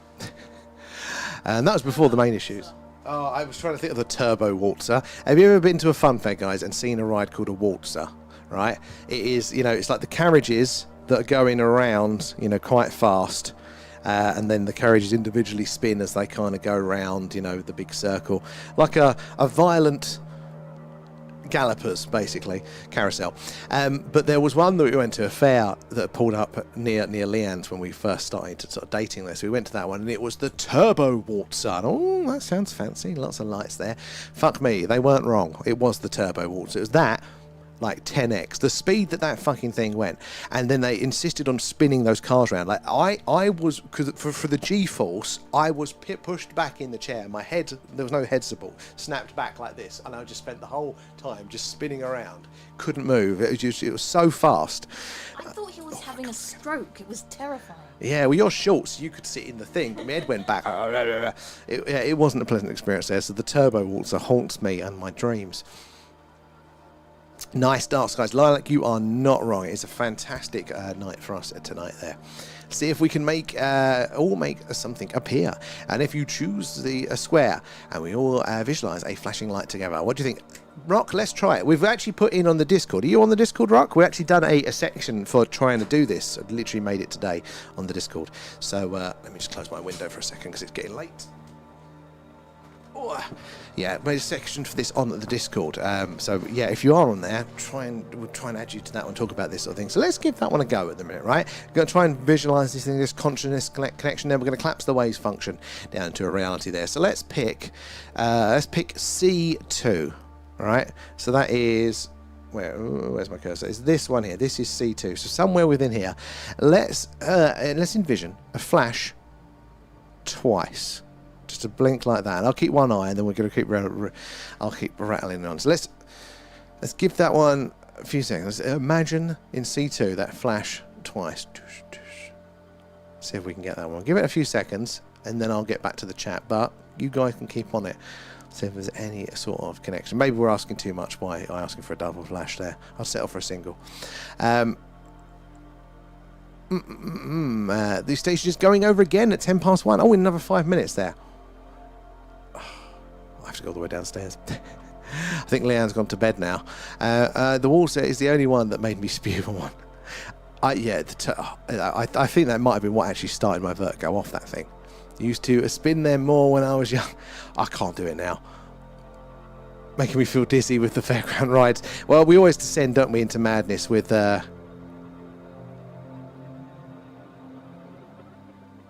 it's a twinkle. I thought we got the flash then. Spiders, fairground rides. Something strange always gets there. Do you remember the fair ride where you just used to stick to the wall on the gravity? No belts or bars, just great, and the floor would drop away. What was that one called? Or was it like the Ace of Diamonds or something like that? Proper old school fair. No, I couldn't even try that one. In that, but never had the chance to go. Don't, Lucy. Never go. Never go. I love the Twister ride though. The mixer ones I used to like. They're a little bit of an easier one there. The Tilt-A-Whirl. The Fall Festival in New England. Something about a classic fairground. We'll totally have a go. No. Is that one going to go through? Let's see if it flashes for us. In C2. Hey, at least it crossed the box. We're getting closer. The rotor. Oh, yeah, no, they were absolutely anything spinning. I just can't nowadays. I mean, even now, if I turn my head too fast, I fall over. I forgot to when Leanne come in, I went, oh, God, it's because I turned around quick to look at her and dizzy. Have I got any? No, I've drunk my water, I think.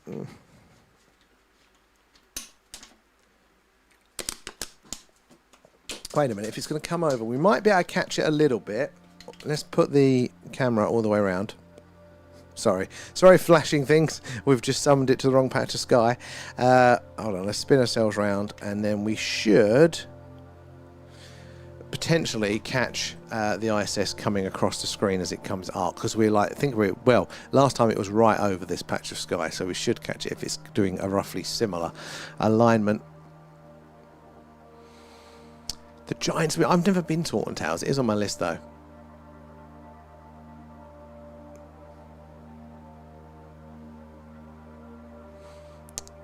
Let's have a look for the ISS now. Let's see where the bugger is. Is it going to be exactly the same alignment? It's looking pretty close, if not exactly the same. So we should catch it in the next couple of minutes as it goes by. So we'll call it after that, though. Southwest towards Cornwall. Yeah, this area. So hopefully we're going to kind of catch it coming in across this part here. Camera's at slightly tricky alignment, but we should still see it swoop over. I think. Totally got my alignment wrong, probably. But we saw it earlier, and that was pretty cool. Oh, what's everyone's plans for the weekend then? I'm working on the tracker, see if we can improve that one, because I know Raph loves it so much. But what are we all up to? Twice when I was a teen there, not really. I won for the theme parks type things though. I like theme parks, not for the rides. I'm weird. I like to see how they do it. I like to see all the details that they put in with the theming, how they kind of create the experience and all that sort of stuff. That's what I'm interested in. So I think I've only been to like proper theme parks. I don't count the regional ones, but like, you know, Thorpe Park I've been to once, I think. Oh, is it England tomorrow? I wouldn't know. Is it what is it? Final, semi-final, quarter-final? Where are we in the rank? How far have we got to go? There. Always too many humans about. Yeah. Oh, current, nice. That one. I'll probably lose, but it's probably semi. So I forget which way round it is. Is it semi? Is it quarters then semi, or is it semi then quarter? Like how many steps have we got to go?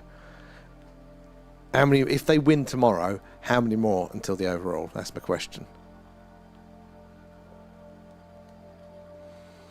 Have a go at restarting the look. Oh yes, Kate. Oh god, you lost it all, didn't you? Don't stress about it. Semi, then final. Okay. Oh, so we're getting close. Oh, and Norway did well, didn't they? I mean, is this the furthest they've been recently in the last 30 years or something? Or have they come this close?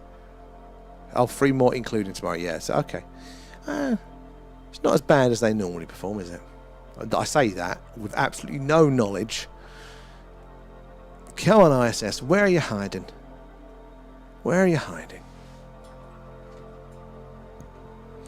Where's on the chart? Where are you hiding, ISS? Still over the Atlantic. Viking-looking guns. All that pillaging they love to be doing.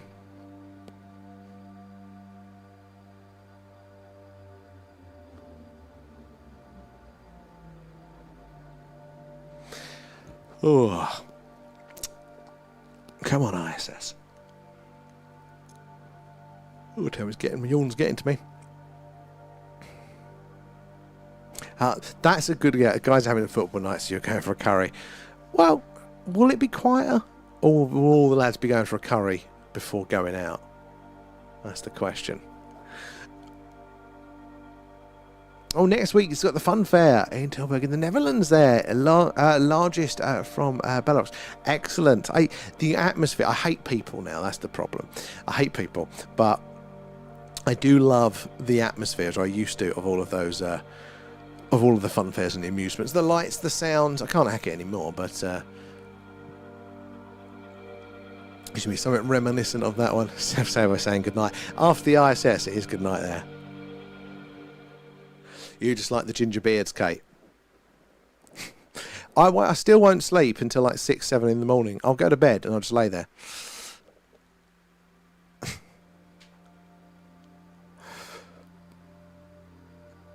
That is going to be one of our mandatory stops when we do eventually do our little group meet-up, our little Allen Fest for a day, which will hopefully be an evening of skywatching on one of the local hills.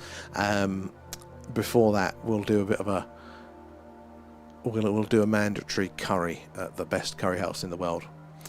We'll have a group meal, book a really long table. I'm trying to see if we can get some more local people to do some conferences or something, you know, to kind of spice it up a bit and figure out what we can do on a rainy night for it.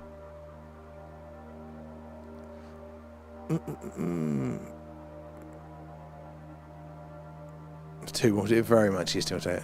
There are all the books. Problem is, Kate, I either with reading, it's the same with like audio books, dramas, or podcasts. It's like if I'm not interested in it, I just zone out and it doesn't get me sleepy or whatever. But then if I am interested in it, then I'm thinking about it intensely and I'm not sleepy. Smoke weed, drink a nightcap, boom. I have tried everything, like everything. Come on, it should be coming over now. It's lower, so it should be more in shot than we saw this time. It's over island now, so we should see it. Literally everything. Holland scored against us tomorrow. I'll probably join in the cheers. The guy's hilarious. This is how it's worked for you. I do hear lots of people having success with that, but I need the nuclear option. Netflix. That's why I don't read books to learn stuff. It said go on the imaginary adventures. Yeah, my mind's too active. Nice mug of cocoa and to count the sheep of the aliens. I get too distracted. I'm off on deep thought and then I go, oh shit, it's 5 in the morning. I do need to try and wind down. The problem is we do this until this time. I don't really have much time to wind down. The winter though, it's fine. We could do it earlier. I still don't sleep until 5 or 6 in the morning. I can't, right, the thing's over us now, so we've got to have seen it. We must just be in the wrong place. Hold on, let me spin around the other way, see if we can see it sodding off. Going off in the other direction, we'll see the arse end of it.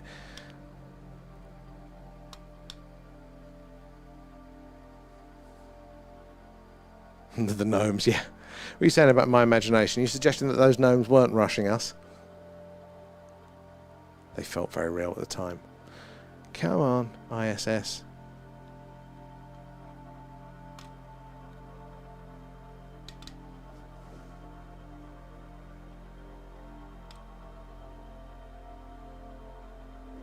No, right, let's go all the way back around.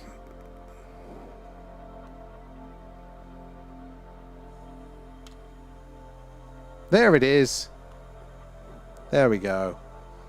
We caught the ISS twice. Boom. Aliens. This is one. Anomalous object confirmed. Oh, yes, send us.